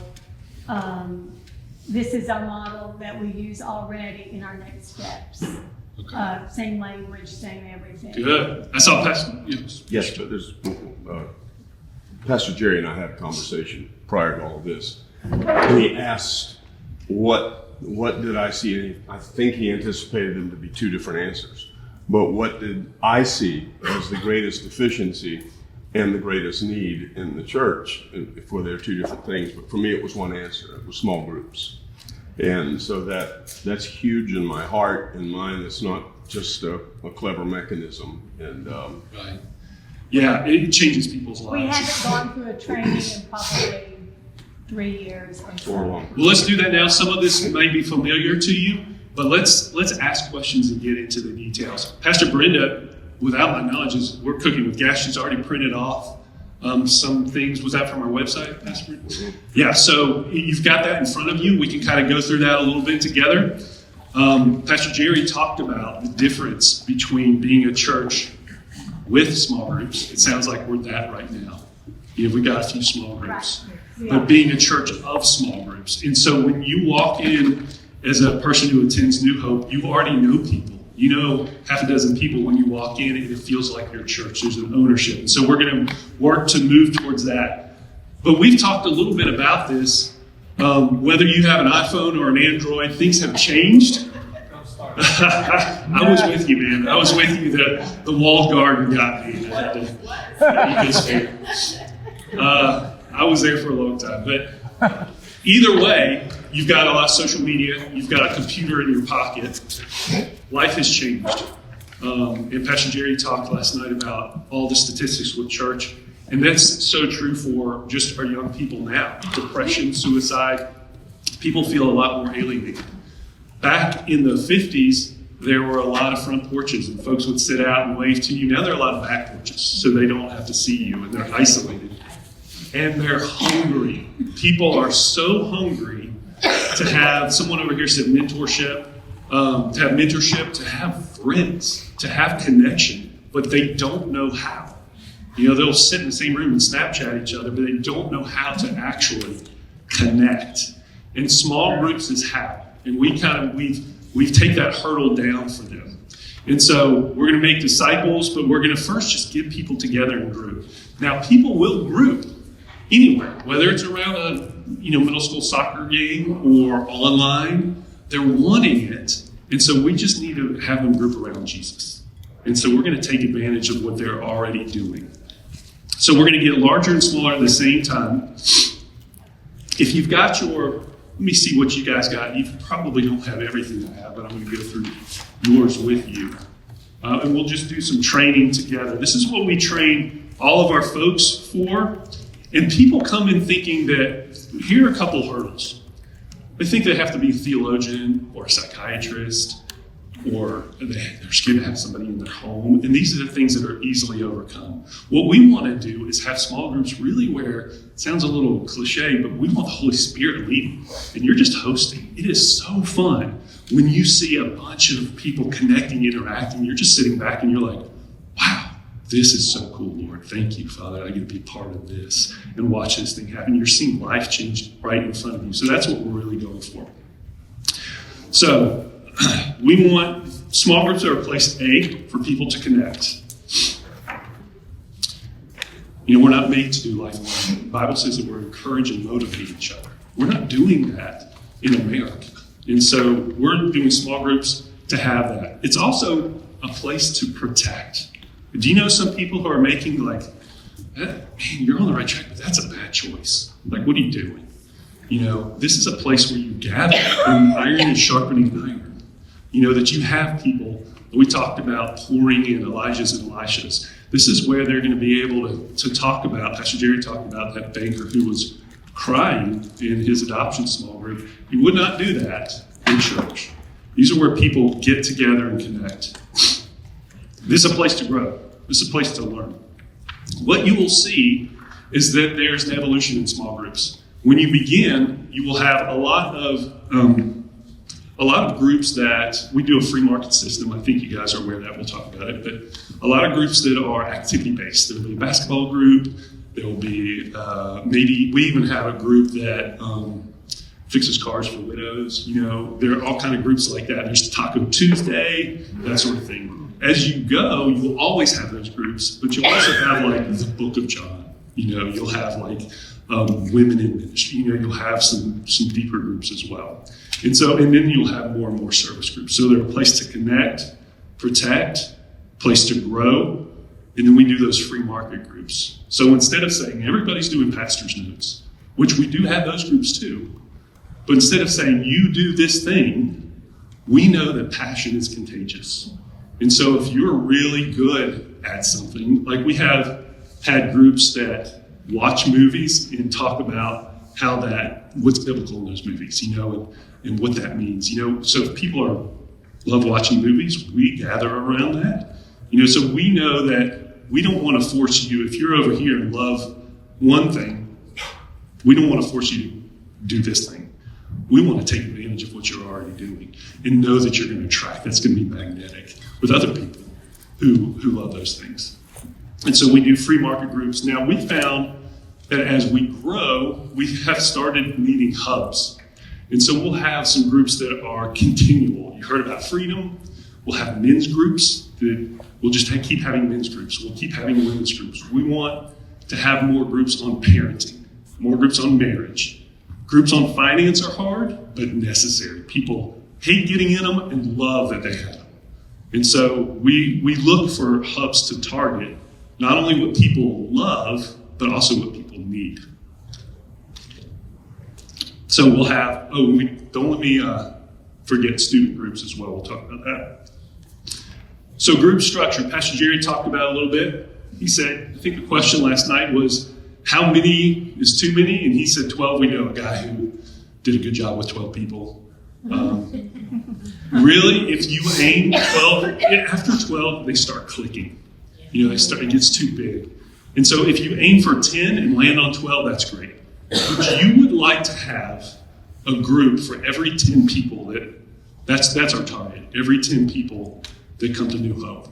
Then you have a group for everybody. And then you don't grow too big. And so that's what we target. It's going to take us some time to get there.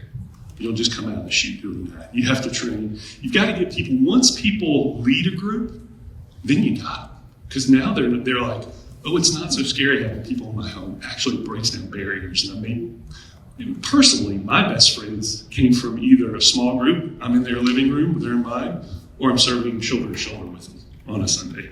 And so once you've got them, they will continue to lead and lead and lead. Sorry, I'm doped up on Sudafed. It's good that I'm not alone. I'm sorry that you're sick too, but it seems like it's going around.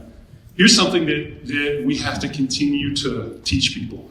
Groups need to meet weekly. A lot of people want to do once a month or every other week, but the truth is we're trying to do life together, right? And so life happens weekly. And we do have groups that happen in our church, but the real magic happens outside of those walls, where life is happening. In living rooms, in restaurants, in parks, dentist office after they close, there's all kinds of groups. But we need them to meet weekly. Now, if somebody comes to me and says, I can only do it this time, every other week, I won't kill it necessarily, but I'm going to keep putting pressure on them to meet weekly, and they end up meeting weekly, and they're glad that they did. So we're going to want to start weekly as much as possible. Really hard to get in a rhythm if you're not meeting weekly, because people forget. They're like, oh, it's that Monday again. Small groups need to have a few things. This isn't just playing basketball together. We want to pray together. We want to have something. What we would do in a basketball group that I had when I could play basketball pre-surgeries is a bunch of guys, none of them came to Daystar.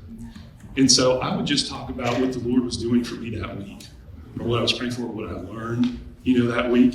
And then we would pray at the end. And the first time, I'm the only one praying because these guys, they don't pray, And by the end, they're like, please pray for my wife, da-da-da-da-da-da. And then they start coming. They feed. They would come to a small group and not to church. But then they start coming, well, those guys are cool. They go there. I'll try it out. And then they come to church, and they get saved, baptized, they're serving, they're moving one step closer. And that's the goal of small groups. We just want to move one step closer. So we want to hang out. We want to pray together, have that spiritual component. You want to have activities or discussions. I'll have fun games, icebreakers. We've got a lot of that in our training. What we'll do is give scriptures, fun games, ideas. We can give you guys all of that. Pastor Jerry talked about a small group. Our small groups, we don't want them bigger than 12. We really want to aim for 10. And he talked about the smallest group being 2 folks. That's fine unless they're the opposite sex. That's not a small group. So that's just a date. And so we're really looking for 3 to 10. That's our target. After 12, they start clicking. And so we will have groups that are bigger than that, but then we need to put multiple co-leaders in there. And so one of my first groups at Daystar, we wanted to target that 18 to 30 range that Pastor Jerry was talking about. And so I knew that I was aiming for college age. And so I just need food. because I remember when I was in college, I could go anywhere for food. And so I'd have like spaghetti night or something like that. And I had 20 young people on my floor, and they were so hungry to connect. And we did lake days together. I took them, they were like, I don't know how to talk to people about Jesus. We went down to Birmingham in the middle of downtown, and I taught them how to talk to people about Jesus and create relationships. We did all kind of activities together. We came up here and went to, is it Wilderness Lodge with the, yeah. I mean, it was just an amazing time because they so desperately wanted, they had families, but they wanted faith family. They wanted spiritual mentors. They wanted to be around like-minded believers. And so give them something to do. Let's see. So the small group leader does not have to be a theologian, does not have to be a psychiatrist. You're more of a small group host. If you have an activity, maybe you're doing a book together, maybe you're doing pastor's notes, maybe you're doing something else, whatever it is. You're more of a host. But here is the trick that is very, very hard for people, and we need to hammer it and be consistent with it. A leader should only talk about 30% of the time. The group should talk 70% of the time. And so this isn't a class. We're not just trying to, preachers like to preach, and so there are a lot of people that just want to tell you everything they know about the book of Ephesians. But this is a relationship. And it's very cool when those people start talking and giving, and you're learning, wow, this is what they learned. I was talking about, mentioned something to some folks about Martin Luther, 500 years old. He talked about having unforgiveness is like holding a prisoner in your hand and letting him go and realize that prisoner was you all along. And they're like, Martin Luther King was like 50 years ago. I'm like, no, Martin Luther. I have no idea who Martin Luther is. Reformation, that sort of thing. So I'm going to start there. It gives me an idea of where to go. So they're learning and growing because they don't know. I don't know what they don't know. And so we get to let them grow and meet them on their level. And our goal is to move them one step closer. One step, that's the win. So if you are, if these guys don't come to church like our basketball group didn't, they come to church. I'm like, praise God, And then maybe they're coming to your church, but they're really not saved. Then that's a huge next step. Maybe they're saved, but they haven't been baptized yet. Or maybe they're not serving, or maybe they're carrying around a bunch of baggage and junk that they need freedom from. Maybe they need a mentor. Maybe they do need to go see a therapist or whatever it is. Maybe it's start tithing, whatever it is. Maybe it's to lead a small group. So every small group, I'll either have a co-leader or I'll have my eye on somebody. And so especially when we're starting, you can start as a leader. And there was this girl in that young adults small group with the spaghetti. I just knew she had a little something special. So I'd say, Lindsay, will you pray for us tonight? And I would just kind of bring her along a little bit. Her name was Lindsay Mathis. She ended up coming on staff in church, just out of that small group. But before we did that, she led a group after that because I could just identify. It just took some time over those 12 weeks. So here's what we do as small group leaders. We commit to pray for our group daily. And as working for a church, we can get so busy working for a church. And I went to a conference one time, and it was a pastoral conference, and they were saying, pastors, what if we prayed a little bit more and worked a little less? How much more effective would we be? And it was convicting for me. It's like, man, had the power of prayer. So if you're praying for your folks daily, in this group that I just finished leading, I would have them fill out little cue card, index cards of what they wanted prayer for that week. And I would have those cards in my mirror every morning, and I would pray for them. And then at the end of the semester, I gave those cards back to them that they filled out for me. Like, look what the Lord has done. 12 weeks ago, you were praying for this and this, and look what he's done since then. The power of prayer. So we're going to pray for them daily. We're going to identify a co-leader. We're either going to ask them to lead with us, or we're going to identify them in that group.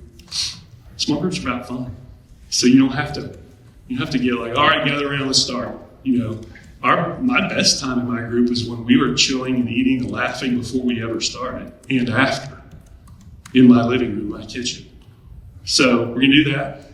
Now, people will think if you're going to lead a group, all you have to do is put it online, put it in the small group directory. That we would have rally days where we have tables where people can come and meet the leaders and ask questions and sign up there. And they think that's all they have to do. But people want to be asked, especially now. So if I were to go and say, hey, I was thinking about you, I'm going to lead this group, and I was thinking about you, it would be so fun, a lot more likely to come to my group than if I just put it online. Matt, would you say if you have a group of 12, you're going to personally recruit 8, like more than half? Tell me that again. If you had a group of 12 in your small group, would you personally end up recruiting maybe more than half? Oh yeah, for sure. And then to know that Pastor Jerry talked about young people that don't commit to everything and show up for nothing. Other people are like that too. So like they really want to come to your group, but they forgot about Boy Scouts or whatever it is. And if you want to have, let's say, 10 people in your group, you want to recruit 15.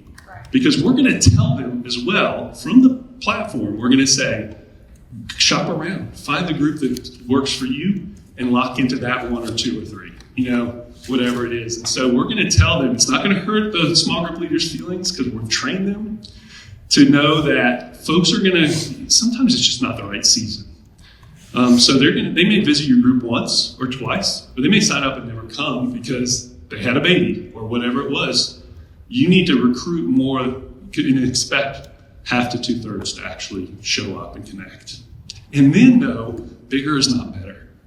This last time, I strategically selected certain people on our legacy team, and I invited them. I had 7 on purpose, and that was perfect. Now, I've had 20, but 7 is better. But if you're going to have 20, sometimes in the beginning, people want a group, they're so desperate that they will come and you'll have big groups at first.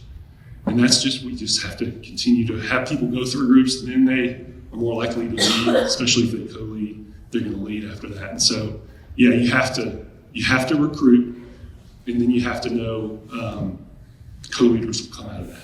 It's 4 times more to push that flywheel or push that boulder.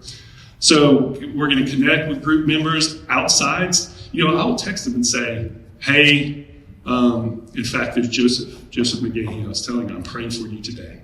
He was in my group. So I'm texting with them. I'm seeing them on Sundays. We had a freedom group, and we had a freedom conference. And then we're all going to meet at one of those Japanese restaurants with the big table, that make volcanoes out of onions and stuff. Yeah, we're going to do that, and we're just going to celebrate. Because we love each other. And then we're going to talk about how great the conference was. So we're going to have fun. We respect people's time. So if you say the group meets at 6 to 8, then don't be talking at 8:30. No, what we'll do is cut the group off at 8. And we're going to be consistent every single time. If they hang out, that's a good sign. Now with the young people in college, I was like you guys, they kept hanging out because they were so hungry to connect. But whatever you say, hey, we're going to meet this group. It's a lunch group. We're meeting from 11:30 to 1. Don't go to 1:30. Respect their time. They have busy days as well. They want to be consistent. You want to know what you're showing up for. You want them to invite other people to the group.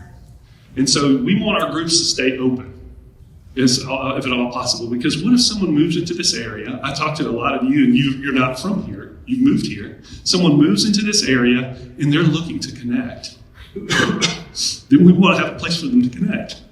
Other than a few groups that build on each other. And so if, like Freedom, if you're not in by week 3, you're not going to understand if you jump into week 8. But if it is Taco Tuesday, come on. Just keep inviting people that you're on. All right, now what we started, and I think it can be done here, we started with a rally day. And what we would do is have those tables, and it just kind of depends. Have you done that here before? So you know what that looks like? Did that work for you? Did that help? Yeah. So we would do that as well. What did you say, Corey? Yeah.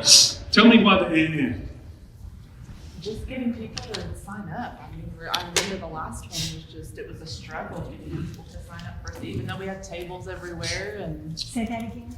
People struggle to get people to sign up at Rally Day. Yeah, like a small group rally day, and we do our tables. Could you think of, The last one we had, we had very little response on it. Very, very little. tell me, why do you think that was?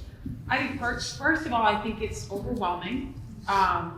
When You you've think it's got what? overwhelming, when there's 20 tables, everyone trying to recruit the people as they're going. So a lot of people just said, this is a lot of information, I'll think about it, but then they didn't sign up. We also, I don't think it was a perfect time, our last one. We did it Easter Sunday because of first attenders. They all had places to go and meet. Yes. But we did continue it on afterwards. But it was a struggle. I think to me, probably the primary is we did not promote it.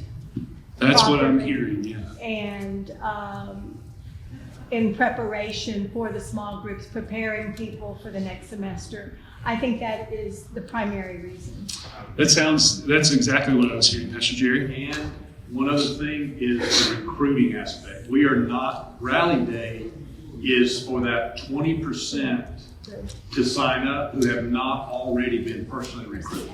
That's it. So I've already recruited 80% of my small group, and that's the biggest misnomer.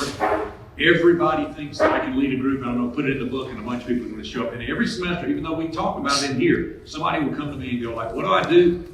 Like one person came to my group and then they quit. Well, you were supposed to recruit people and you missed it. Right. So we hammer that in our training now because of that. So what we're going to do differently this time. I'm so sorry. So do you guys promote your small groups before Rally Day? Absolutely. So what we're going to do this time here at New Hope is we're going to talk about it from the platform.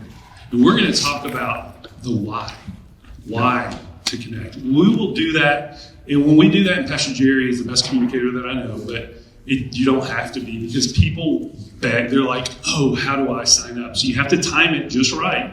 And you've got to say the why. And then we will sprinkle that in throughout. Now, the biggest push is to get people to lead. That's the hardest part. And then get people in the groups. Once you've talked about it, all the why, they are ready to go. And so what we're going to do is we're going to train our people. We're going to be talking about the why from the platform. People are going to come out and know what to expect. They're not going to be overwhelmed. We're not going to do it on Easter.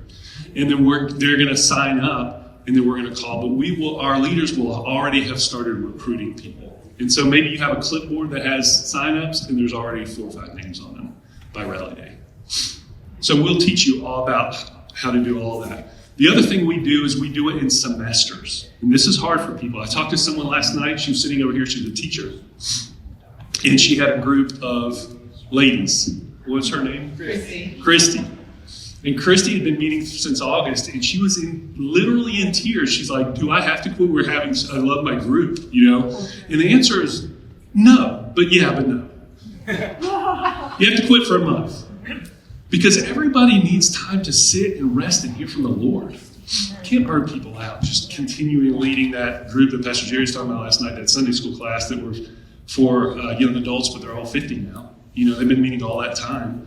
It's hard to come in to be a new person and say, hey, I'm Matt, and you guys have been meeting for 4 years already. We need multiple entry points. And then you need time to hear from the Lord, and you can do different things. So maybe I think she was doing maybe Old Testament survey. It was a book of Samuel or something. I don't know what she was doing. But talking about Samuel. But sometimes you might need to rest and say, here's what the Lord's doing. Let's do this for a semester. And then so I rest and do this semester. And we time those semesters around the rhythms of life. And so we start in January, New Year's resolutions. Everybody's coming back from church. They're like, Christmas is big. We need to, here we go. And then we go January, February, March, April. Then we take May off. And we do an abbreviated summer semester. And your attrition rate in summer is 50%. Whatever you had in spring, your summer semester can be half of that. Okay. And that's because they're going places, people are out of school. At first I was like, I don't even want to do it. But I found that people needed to do it. They're still coming, they're new, and they need places to go, and people didn't want to break up. And so then we'll do abbreviated, so we do 12 weeks and 6 weeks. June, July, take August off. September, October, November, take December off. And so that fall is church growth season. And so that will be your biggest semester, is when we start, people are coming back from all the money they spend at the beach, and getting their school clothes, and they're getting back into rhythm, and they're wanting to get back in that, and that's your biggest growth season. So you have 12 weeks, abbreviated 6 weeks, and 12 weeks, and you have those multiple entry points. Yes, ma'am, Victoria. Maybe getting there, but how does this fit with children's ministries? Because specifically, we have had 0 children's ministries on Wednesday nights, where we have youth group, where we did have small groups running on Wednesday night, but I see our biggest hurdle really with small groups is, from my knowledge, we wanted to target young families. Well, how do you do that when they have nowhere for their children to go? I want to join a small group, but I have 3 young children. Can they come with me? Where do they go? Where do they plug in? Okay, so it's Victoria, right? Yeah. Hitting on the one issue that's real. People are like, I don't want to have people in my living room. It's fine. Once they do it, they're like, okay, it's great. You know, people are like, I'm not a theologian. I'm not a pastor. You don't need to be a pastor. You don't need to be a psychiatrist. You're not trying to solve the world's problems. You're hosting the Holy Spirit and the people. Those aren't real obstacles. Children is a real obstacle. And so there are a couple things. You hit on 2 different things. I'm going to take them one at a time. Let's just talk about a normal adult small groups. They're young families. They've got a 4-year-old. What do you do? They want to come, but what do you do? And so there are a couple things that we've done in the past. One, we pay for a babysitter. And a lot of times we'll provide a list of folks that work in our preschool or nursery, and they've had background checks, and we have those groups, and the groups just say, they put them up with a babysitter and VeggieTales, and they've got 5 kids in there, and everybody chips in for the babysitter. Some people just treat it like it's date night, and they've got Granny to watch, and they're just like, yay, it's Thursday, we get to go be together and go hang out with our friends. What we did in the beginning is, we said, we don't want this is so important. We want this for you and your development. We don't want that to be a hindrance. If money is a hindrance, we will pay for it as a church. Now that's a scary thing. We said this in the beginning, but this is what happened. This is the same thing at the bank I used to work for pre-ministry. I worked for Compass Bank, and Compass Bank was known because it wasn't a national bank. They said, if you're using someone else's ATM, save the receipt, we'll reimburse you that $250. You know, just keep your receipts, we'll reimburse you. People loved it. They got tons of new checking accounts. How many people do you think were reimbursed? How many? I'll let you know, Pastor Gary, not you. I'm just saying I did. I took my receipt. Oh, you're the guy who did that? You and 7%. 7% of the people actually did that. They love the idea, but that's why retail loves to give you gift cards, because not all of them come back. And so people, when we said, this is so important, we were saying, we value this so much, getting that across. They heard that. They felt that.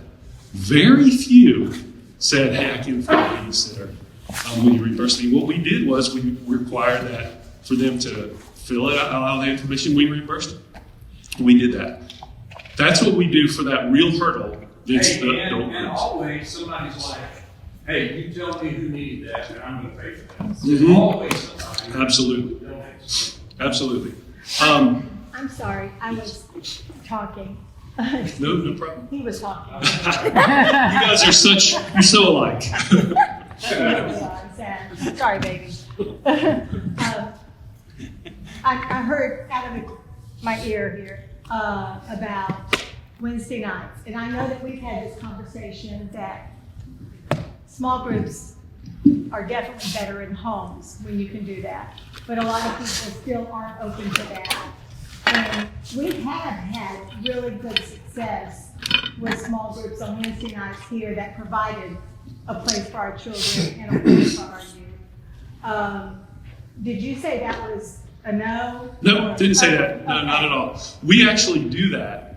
We said no at first because we wanted to establish the culture of getting outside the walls, because once somebody comes to your group and it's in your house, they know that they can do it. Once they come to the group, all the scary mystery is gone. And once they lead a group, they will continue to lead groups. They just never get off that train. Now, I do tell them if you need a break, summertime's a good time to take that break because we have that 50% attrition rate.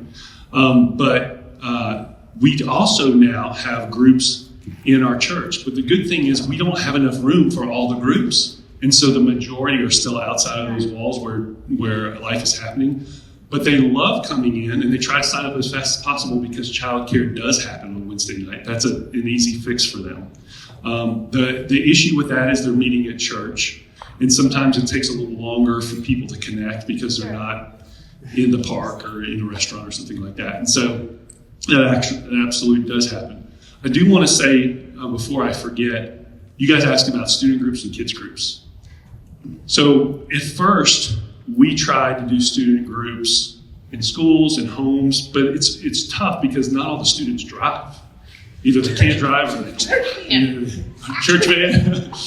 We will do that for events. But what we found is we get our kids and our students grouping at their youth service, at children's service. And so what we did have this kids, we changed the way we do kids, and now we have these big circle mats where they hear this lesson and then they all get with their small group, and they love, Pastor Jerry was talking about his daughter in youth loved her small group leader. What day? This happens on Sundays and Wednesdays. So with kids, it happens Sundays and Wednesdays. And with students, it happens on Wednesdays. Yes, ma'am. Yeah. Now we also... There's nothing for the younger ones on Wednesday night at the church. Right. We'll have middle school and things like that. We'll have for the workers' kids, but on Wednesday nights is students, youth. And those guys hear a message and break out into small groups there. Now, we also promote small groups at their schools. And so they'll meet at the pole or have a lunch small group and things like that. But we're having to work around the logistics of them being able to drive and being consistent in their life. They're still learning to brush their teeth, and be consistent.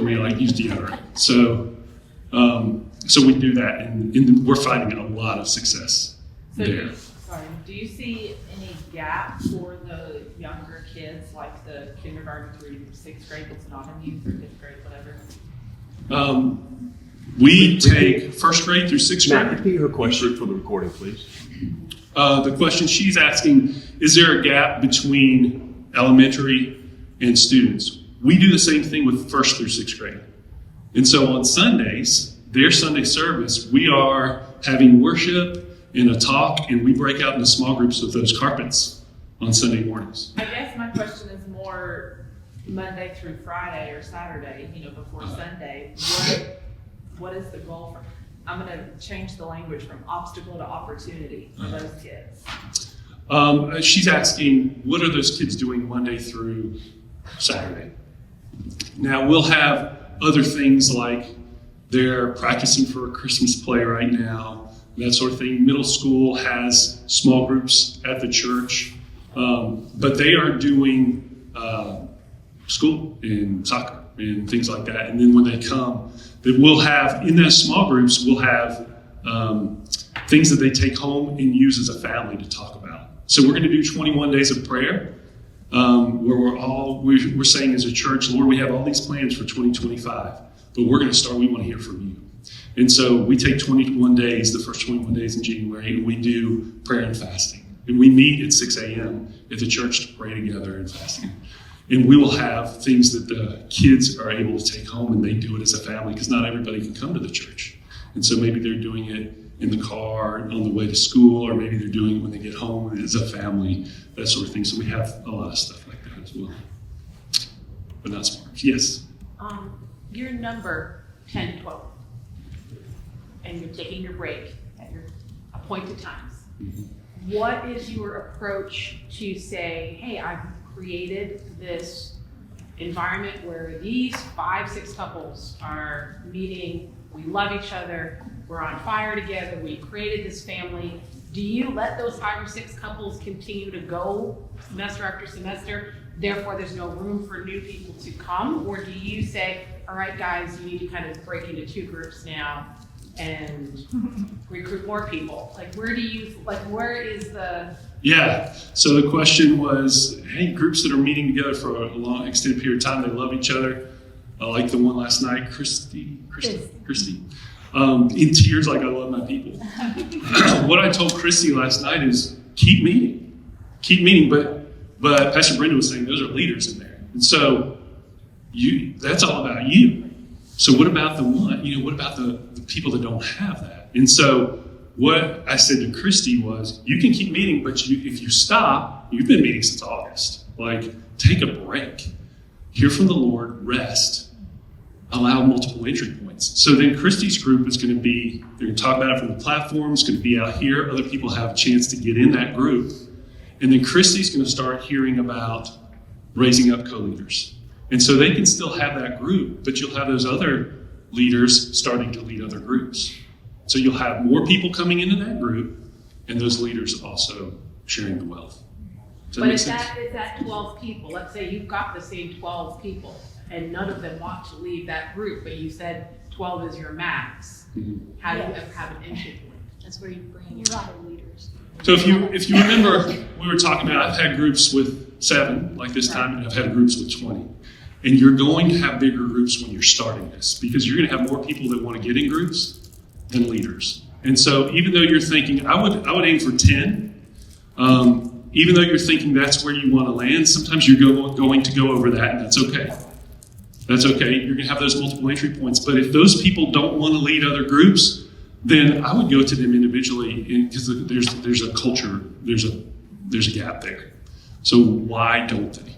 What is it personally? There's nothing wrong. The thing that I think we did the best 15 years ago when we started this was grassroots, individual conversations. So sitting down and saying, just letting Christy pour her heart out and just listen and hear where she is, and then addressing anything that may not fit, with her group. Maybe it's Tara or Stephanie or whoever, sitting down and talking with Stephanie. Stephanie, I think you'd be a great small group leader. What is it? Pray about it. What is it that the Lord is putting on your heart right now? Because other people will want that too, So you're having those individual talks. But there's a gap if they don't want to lead. There's a fear, or they just don't get it. Yes. I'm sorry. I'll use Christy as an example. She wouldn't be the only one. But, and because we know her, and I don't think she would mind. But Christy is a teacher. And so going into small groups, helping small group leaders realize it's conversational rather than a class where you're teaching is really important. Really important. And not everybody gets there always, but we work on that. So, well, some people have the gift of teaching. They do, and she does. And with those folks, what I like to do is make them a coach. And so every 5 groups needs a coach. So every 5 leaders needs a coach. And that coach has done small groups before. And they're on board, they understand it. And their job is a couple different things. Number one, first and foremost, they're prayer cover. So they're praying for their 5 leaders daily. Number 2, they're a conduit for information. They're hearing things from the group and passing them up, and they're hearing from the vision and passing that down on a consistent basis. And number 3, they're there for advice. They've done it. And so if somebody is like, hey, Carla just won't shut up. She just dominates the group. She's talking about stuff that's not even applicable. Then that coach can be like, this is what I've done with Carla. And we've got that in our training as well. We can tell you what to do with Carla. Are your coaches also small group leaders? Yes. They've led. They're mostly currently leading. But sometimes they'll take that break and just coach. Yes, Pastor Jerry. Did you mention that, this is Cassie, our small groups leader, is going to coach the staff here? No, that was coming at the end. Yeah. We've got Cassie and Stacy that we'll talk about. Yes, sir. Question. How often do you train leaders? We train leaders every semester. Same leaders? No, just new leaders. So people go through training, they're welcome to come back, but once they've got it, once they've done it, once they've got a coach, because we're not like, go get them, Tiger, and just kick them out on your own island. We're helping you. We're in constant communication, so they can just kind of relax. And so they know their coach immediately, and the coach will come and visit the group. You just need to do it once or twice in the semester, but to be able to come and see that group and be able to offer advice. Pastor Matt, that sounds like a lot of extra work. So can you talk about, like, if we're gonna be that detailed, that involved, everybody in here is already full-time working their booty off. So like, there's gonna have to be something's gotta go. Yes. It's got to add. Yes. So, for example, if my student guy, my youth guy, he's staying up late doing youth and then going to Waffle House with folks, I don't need him to come in at 8 o'clock the next day.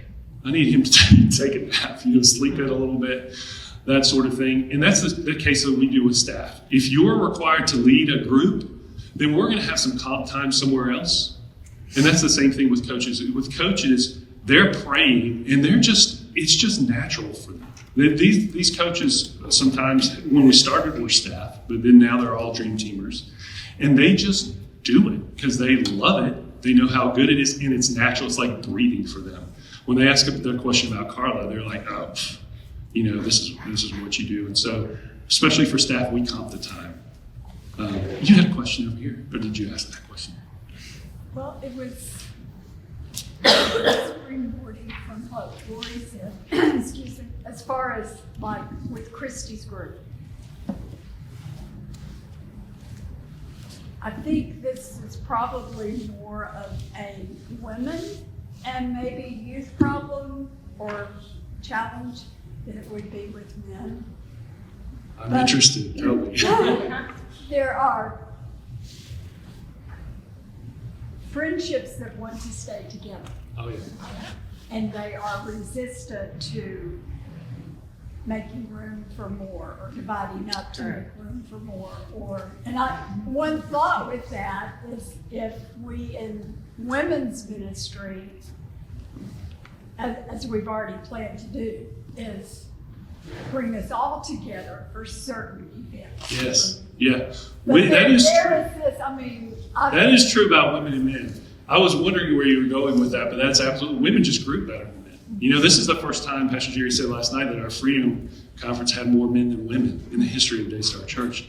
That is true. And what I would say to those folks is lead together, or continue to go to the same small groups together. But if they're having trouble, usually it's 2 or 3, that are that core. Go to different small groups together, lead and co-lead. And what we'll find is once you do this, it's kind of like what we were talking about before. I wanted to shoot Community Connections and had that class so we could do life together in a relationship, circles, not rows. But I didn't just say, communications is dead. You guys, we're not doing that anymore. Come over here. It would have been a riot, So we just let it die on the vine and put all of our attention and focus over here. Got excited over here. Everybody else was over here, and people just migrated over here. And so once we start doing it, don't expect everybody to just get on board right away. You're going to have to see some semesters go through, and everybody's going to be doing that, and they're going to be like, we want to lead.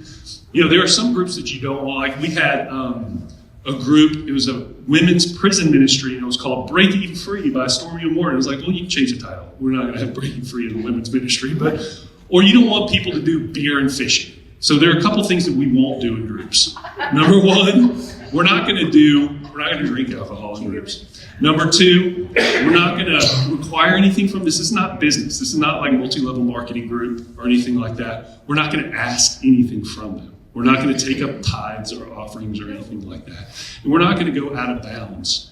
These folks we've called it small group application, but we're moving to registration, so it doesn't seem like you're going to be like, no, because people just want the ball. They just give them the ball and see what they can do. Comfort's overrated. They will get out of their comfort zone and they will act. They don't want to do crazy stuff. The big fear is like, how do we administrate this stuff? Well, people usually want to do well. They want to do right by the Lord. They want to do right by you guys. And so they're going to do good stuff. And there's only once in a while where you're like, no, we're not doing that. I had someone years ago come to me and very new agey and all this new age stuff. I'm like, no, we're about Jesus. We're not going to do small groups about that. It's like, okay, you got a small group about Jesus. So mostly people want to do that. And give them time. They will clump together, and then you'll see over time they'll do a running group over here, and this friend doesn't want to do the running group. I'll be the friend that would stay away from the running group, but I'll do this Taco Tuesday with you. And so they'll do multiple things. We also have in our training, and we'll take you guys through this, we'll connect you with our small groups director, freedom director, all that sort of thing. But we have some tips. Like some people will come and they are broken, they're hurting. I know of one group, did I say this already?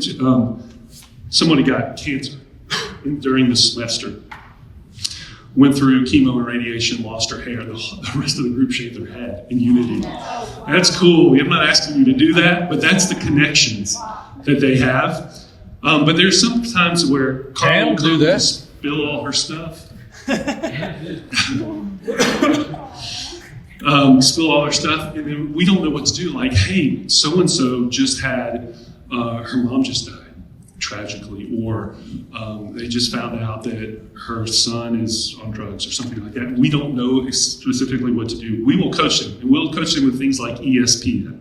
It's an easy acronym. We don't need you to solve the problem, but encourage them. E, encourage. S, maybe there's some scripture that you can point them to. P, let's pray together. And N, let's give them next steps. They're in let's give them a safe place where we can stop the bleeding and they can heal and grow. So ESP, we'll do things like that. We'll have a coach for them that gives them that, a leader support. We're praying for them daily. We're talking 30% of the time, not 70% of the time. And those with a gift to speak, we'll make them coaches and put them in other places. We teach them to keep the discussion positive. SNL, Saturday Night Live, did that Debbie Downer skit so many years ago. It's like, you might have somebody like that, and we'll teach them how to get back on track and keep it relevant to everyone. We're going to respect boundaries with time. And we are going to recruit. What other questions do you guys have?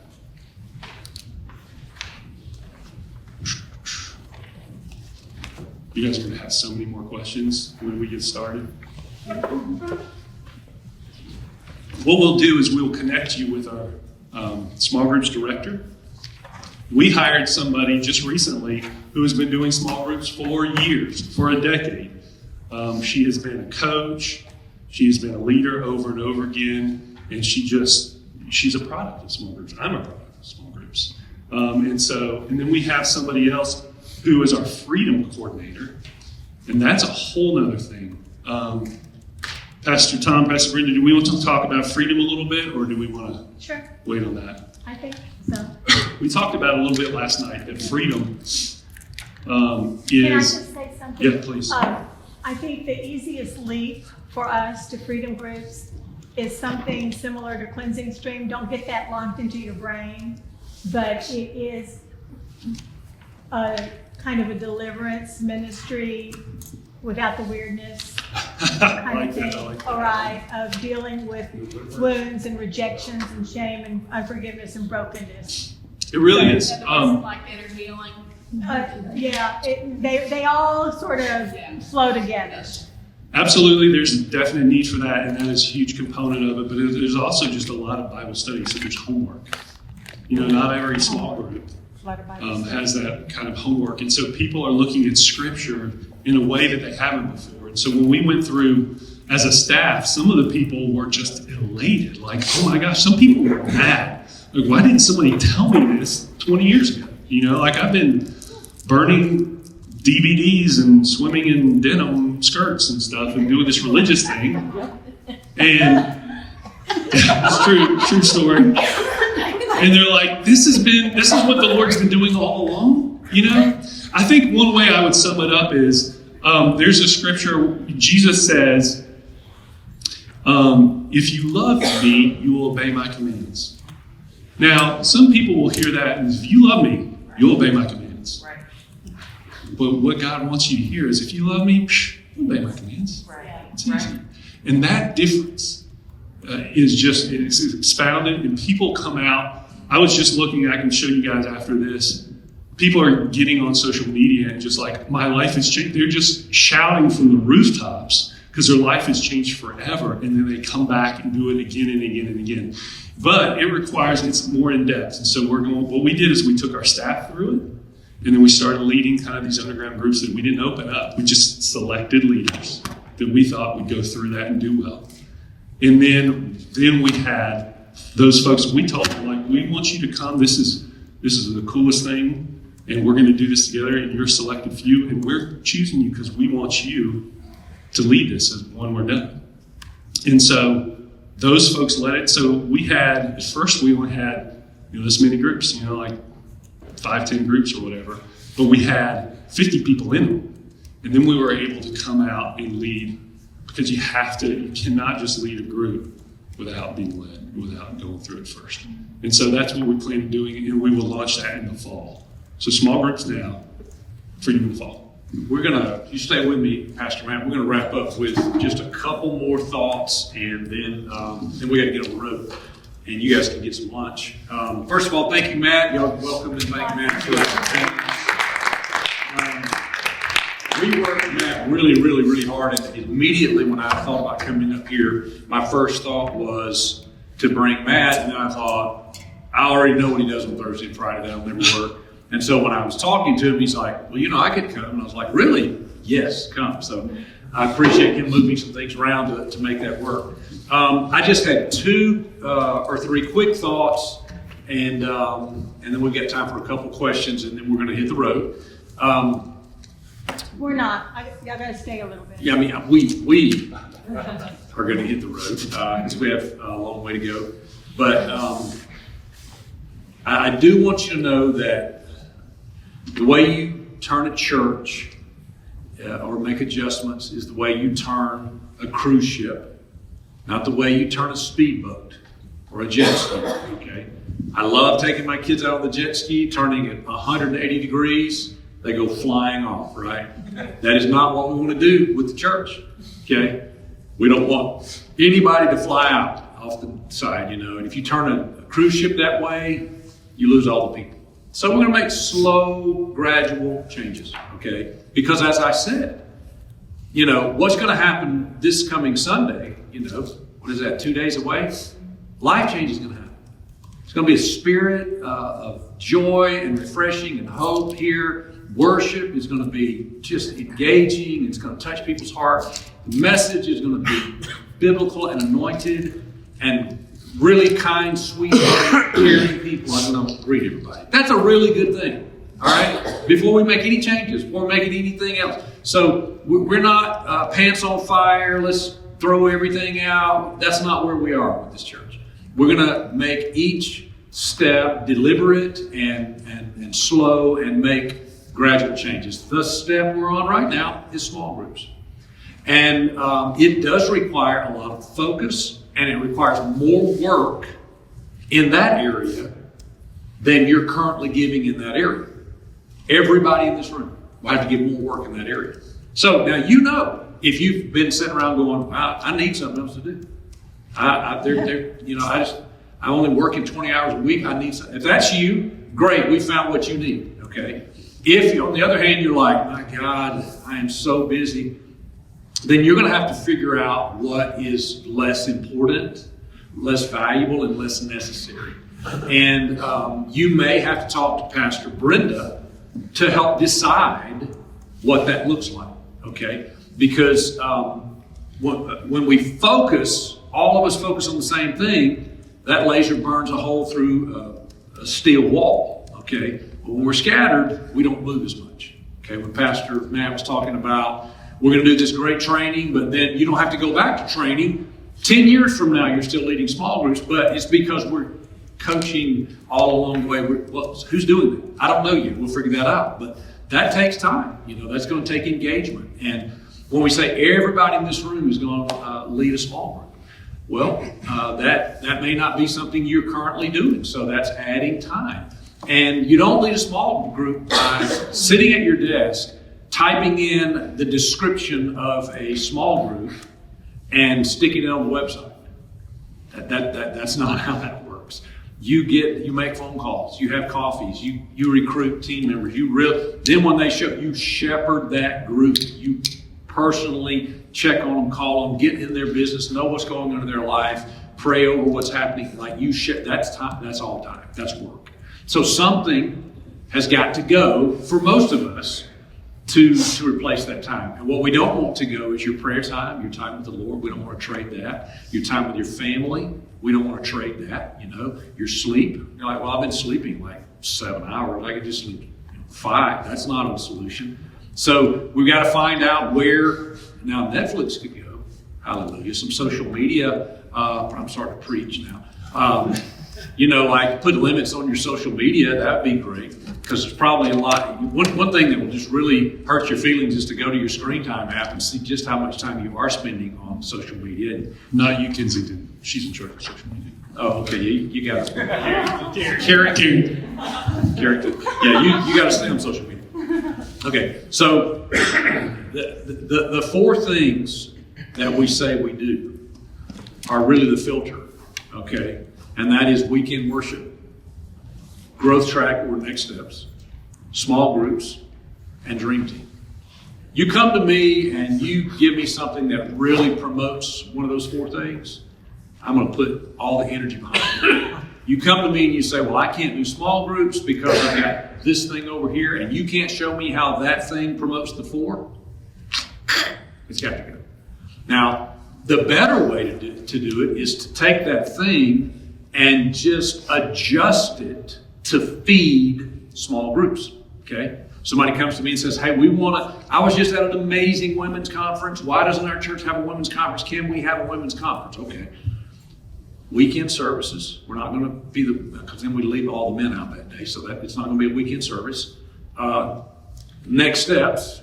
No, that's not next steps. Okay. Dream team. It takes volunteers to pull it off, but this is not really small groups.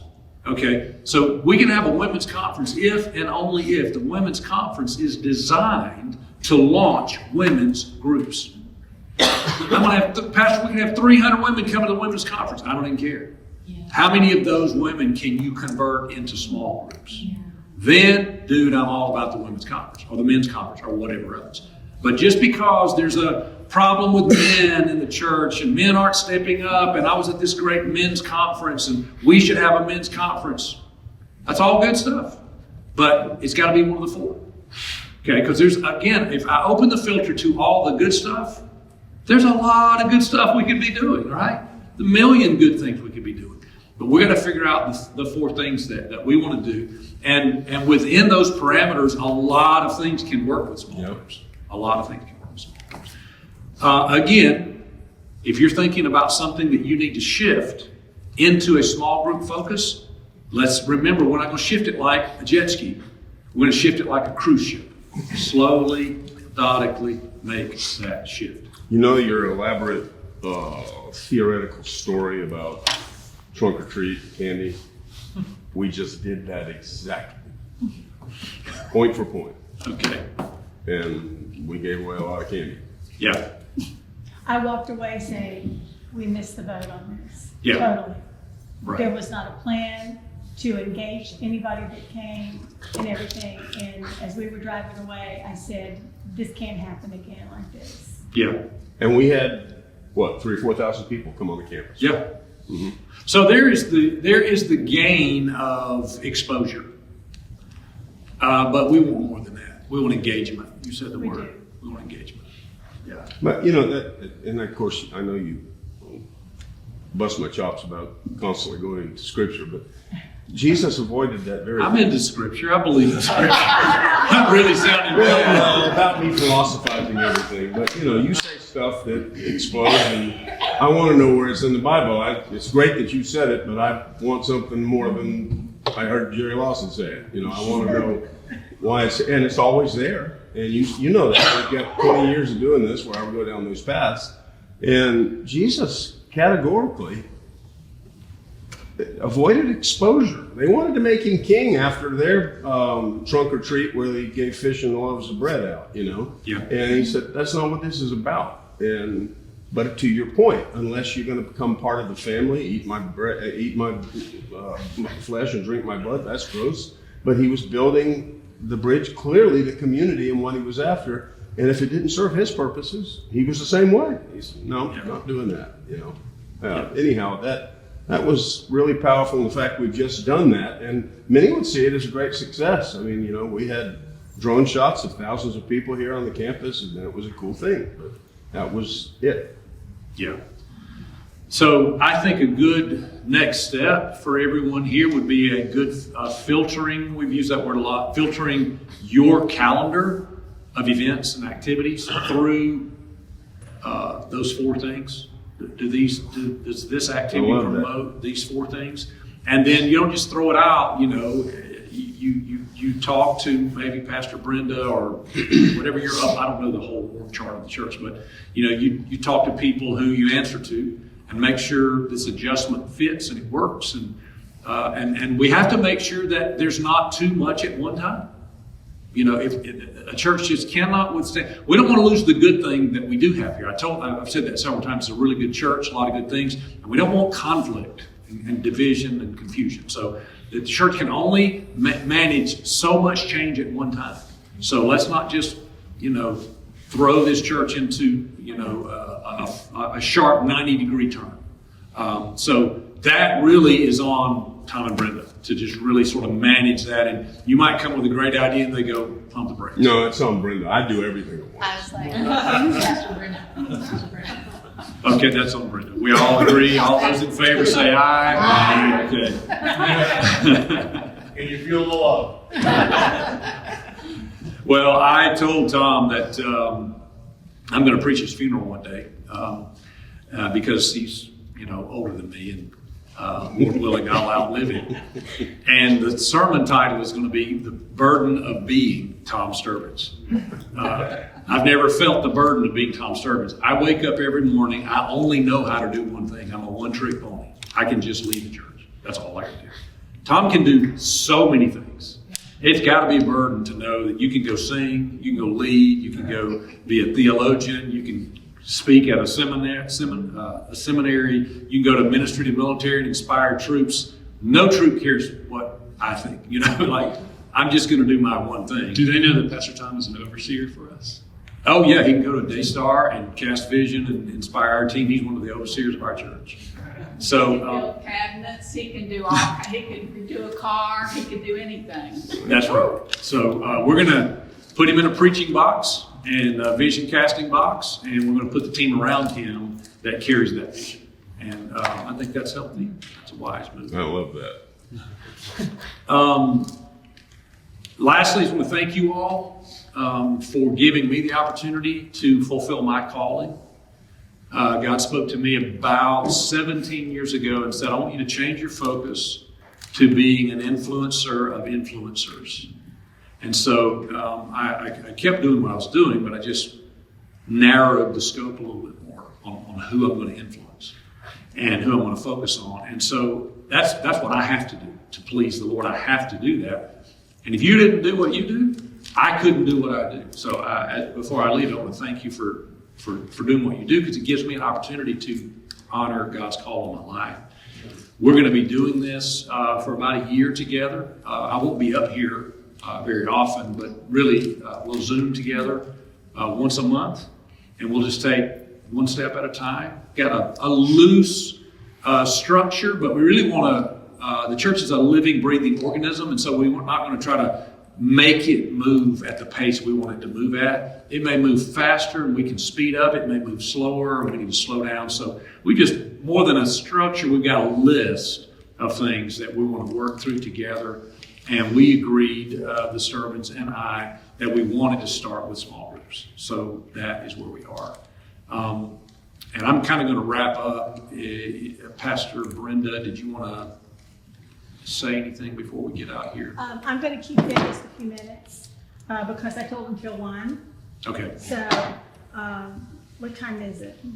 11:37. Okay. So. Oh, we got time for a little more Q&A then. Okay. Let's do that. Let's hang around because we want to. One of the pastors that I used to serve under, he said, "Listen, you got to learn to scratch where they're itching." you know. Don't get up and talk about all the things that's in your heart. You're scratching over here and they're itching over there. So let me know what's confusing, what's unclear, what you're worried about, what you're inspired about. Let's just take time for open discussion. Yes? Just for clarification, your team, is the expectation that your staff members, your pastors, are also leading or just part of small groups? Leading Okay. Forever. Your Till Jesus. children's pastor is leading a small group, your Absolutely. your pastor, okay. Not just pastors, all employees. Right. What if it, so Wednesday nights usually is pretty big for us as small groups. Like I said, with your saying earlier, you're talking about You have to easy grace about being obvious. I like to also categorize ease maybe in there. It's easy. So is that easy? Okay, Yeah. so because everyone, like I said, we're 30s. We have 3 kids. We have other kids living in our home, and we're busy.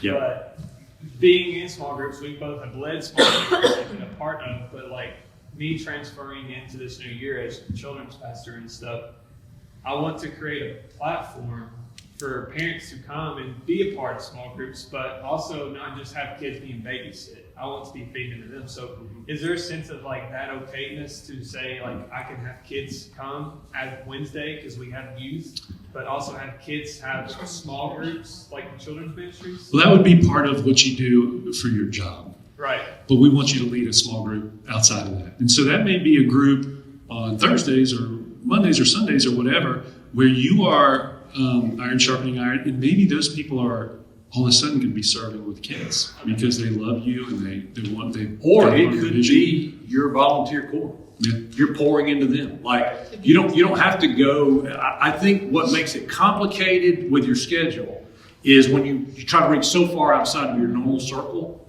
Like I was thinking about Dan. If I'm Dan, I'm taking worship people and I'm taking them through freedom. That's my small group this semester because I need to be with them anyways. And one great leadership principle is never do anything for one purpose only. Always try to find 2 purposes. So one thing is I want to carry the vision of this house, and I want to lead small groups. But I also need to build my volunteer corps.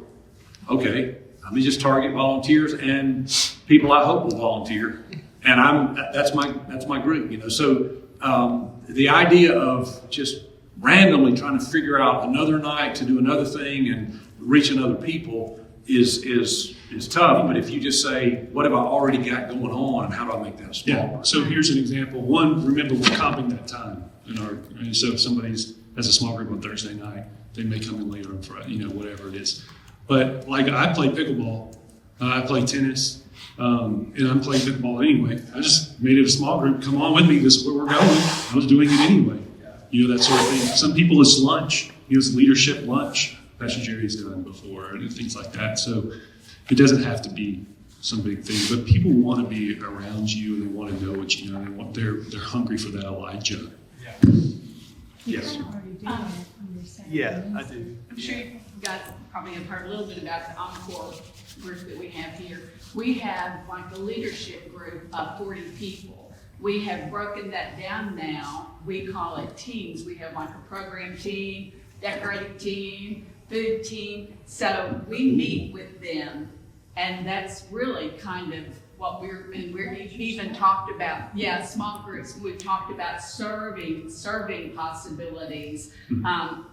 A new thing that we were going to introduce, but we have to, I guess we'll flush all this out at some point in time, but even contacting now, we've got a guy in the group that he has been talking with a couple of guys, and they want to do contacting people, connecting people. Yeah, we do that as well, yeah. So that's really cool that you have that already. That's awesome. And it can be your small group. Just remember we want to do it weekly, and we want to, incorporate Jesus' prayer, that sort of thing. That's awesome that you're already So there. if it's something we're only doing once a month and that doesn't. That's not life together. Okay. That's a cool So event. so our parameters have to stay to the weekly. Yeah, aim for weekly because you're wanting to see that rhythm. And then you want to take a break and start at multiple entry points. So you want to be able to stop with the small group semester and start again and invite others. That stops around April? Yeah, so we ended April, take May off, June and July, take August off, September through November, take December off. So there's 3 semesters. Corey, I just think in a minute ago, well, they're talking about small groups. I've seen you in action with small groups on a softball field. Yeah. Praying with the kids after Yeah. game. Yeah. Come on, man, that's it. Yeah, there you go. Yeah, I mean, literally taking all the kids after the softball game to ice cream is a small group. Yeah. While they're sitting down, what did we learn today? What happened at the ball field? Who came to this? That's a small group. Yeah. It does not have to be something so complicated. Victoria. You might have to come back, because I just. Okay. While you're remembering that, I just checked Facebook last night. I got a message from Mandy Leonardi, and I thought I'd read it to you guys. This just came in last night. She just said, "I think I failed to ever mention the amazing things that occur with and in the church." You know, I just read that verse. Everyone was in awe of what was happening in the New Testament church. This is kind of what she's saying, but I wanted to tell you about our experience at the Christmas lunch outreach yesterday. Apparently, there was a Christmas outreach lunch yesterday. I did not. So I've helped before, but this is the first time my boys were with me. They're 7, 8, and 9. My middle son is Michael. And then Michael Washam, another leader, was letting my son Michael go with them and help when the man, Michael Washam, he influenced and sort of encouraged my Michael to pray over someone. So what they do, these small, they have a feeding. They have a food truck. Just go to like a part of town that's maybe got some government housing, whatever, and we just set up on the road and we set big signs that say free food. People come up, we pray over every person. They just have a conversation. Can we pray for you? And a lot of times that's just like, yes, and there's not a whole lot to go on, but most of the time it opens up into, yeah, what can I pray about? Well, and then they just tell the whole thing, and it's just really good. So my 8-year-old son prayed over someone for the first time yesterday. It was so amazing to watch. I'm so thankful for Michael Washam. And seeing him do that made me sort of get over my fear, so I started praying for people. In settings like that, I tend to think someone else is better at it, but that gave me the confidence to do it, just seeing him do it. So I just wanted to share the power of outreach for the ones doing the outreach, not just for the ones receiving the outreach. I thought that was just really cool, right in real time. And that is something that grows over time. Like I was telling you last night, so many cool things happen in those small groups that I didn't even know it was happening. I had no idea that was going on. But it's all small group focused stuff. I think, if I'm not mistaken, that's an outreach small group. So that's what they do. They meet, they do the thing, they do life together. So they talk about their family, they pray together, they read the Bible, but they plan outreach events. And so I think once a month they're doing an outreach event, and that's just a small one. I'm not preaching, I'm not promoting it from the platform. Hey, we want to give away hot dogs, Danny. Everybody sign up to go do hot dog sign up. Not doing that. I'm preaching about small groups. Everybody get in a small group, and then the Holy Spirit in everybody's heart is moving them to do whatever it is that they're called to do. And so you got so much going on, so much bigger than what I could preach about. You actually just triggered a question for me that I don't think we've addressed today. You mentioned last night about serving, everyone having to serve at the end of their group. I had asked Pastor Tom last night if you were affiliated at all with ARC, because I was part of an Assemblies of God up north, but we used a lot of the ARC format for our small groups. I was the small group director up there. We did require them to do a serve project. That is probably the area that we epically failed at. And we did great with small groups. We had 80% of our church in attendance on Wednesday night, which was our family night. We had multiple small groups going on. We couldn't get them to do the serve projects. So this is where we're going to crush it. Pastor Tom is going to preach on serving. And it's going to be the thing. Like, we're just doing one thing. All the cool kids this weekend are serving, and Pastor Tom took 2 weeks to preach about serving, and like everybody, when he starts talking about something, everybody's into it. Like, yeah, that's the thing. And he's going to do all the same preaching he does. We're just going to sort of put it in the right place on the calendar to motivate people into the serve weekend. Okay? And that's the beauty of the focus of it. And it's hard to get everybody on the same team, but when we do that, everybody's pulling in the same direction. And so the only thing we're doing is serve weekend. So the kids ministry, I remember my kid when she was in kids ministry, they just cleaned up a park, city park. It was actually a hiking, it was a little hiking trail that a bunch of people had thrown trash out. And so the little kids went on a hike and cleaned up the trash. And that was their serve project for the weekend. That would happen to be the same weekend that we're building wheelchair ramps for the elderly, or cleaning up a school that had to cut their budget and they couldn't do landscaping, so we did landscaping, and all these different things. But I took, it might just be one Sunday I preach, or I might do a whole series on serving others, and everybody's pushing in the right direction. So it's much, much easier than just an announcement. One of the things I have said to pastors is, don't announce anything. Quit announcing. There should be no announcements. If it's not worthy to preach it, why are we doing it? And if it is something biblical, why not preach it? Right? So don't announce anything. We don't announce anything. We preach everything. So if we're going to do a serve project, we don't announce, hey, everybody should go serve, sign up to serve. No. The whole weekend, I'm preaching. We're singing about it. We're like, because it's biblical, right? And if it's not, if you get to an announcement you want to make and you go, well, I can't see there's any way to preach that. Why the heck are we doing it? We shouldn't be doing anything that's not biblically motivating. So that's what we want to do, and that is a shift. It's completely outside of the range of the way church is So done. your semester, because you're all ending at the same time, you're all serving on the same weekend. One day is serve day. That's what we did wrong. That's what we did wrong. And people will want it, well, I'm going to do it on Thursday. And we say, no, this is the day that we do it. Like this is, and then we send pictures and video and we brag on them and put it together and celebrate what we've done and make people hungry to do it again. Blow up social media. So I'm part of the leadership board in Sevier County, and we have a similar structure where we have teams and they're required to do a community service project, but they have to submit a proposal, they have to have a budget, all this sort of thing, of course. But so are your serve projects a little bit smaller in the sense that you can accomplish them? Because if you're doing an outdoor landscape project, it's got to be in the. We throw a lot of people at it. So, for example, we brought someone a new home, and we did it in a day. And so we prepared for it and then brought that thing in. But I guess timing work, if you're working with an outside. Yeah, we do like schools and nonprofits, and we'll do like landscaping project. We built an outdoor classroom in a day. Well, we prepare, and then we throw a lot of people at it in that day. Now, there are a couple where it's like, we've done the plumbing in this house today, but we're going to come back and do the roofing. But we make sure we've got something accomplished that day, not just starting. So I'm assuming you've got to have that planned ahead of time to be able to do it on that same day. And it grows into that. So like the first semester, it's not a big deal to go on a Saturday serve day and go to a nursing home and hold a church service for the nursing home. That's not a big deal. Everybody gets warm fuzzies and they get excited about it, and you meet those women or whatever, those men, and then when you get there, you realize like they're all cold.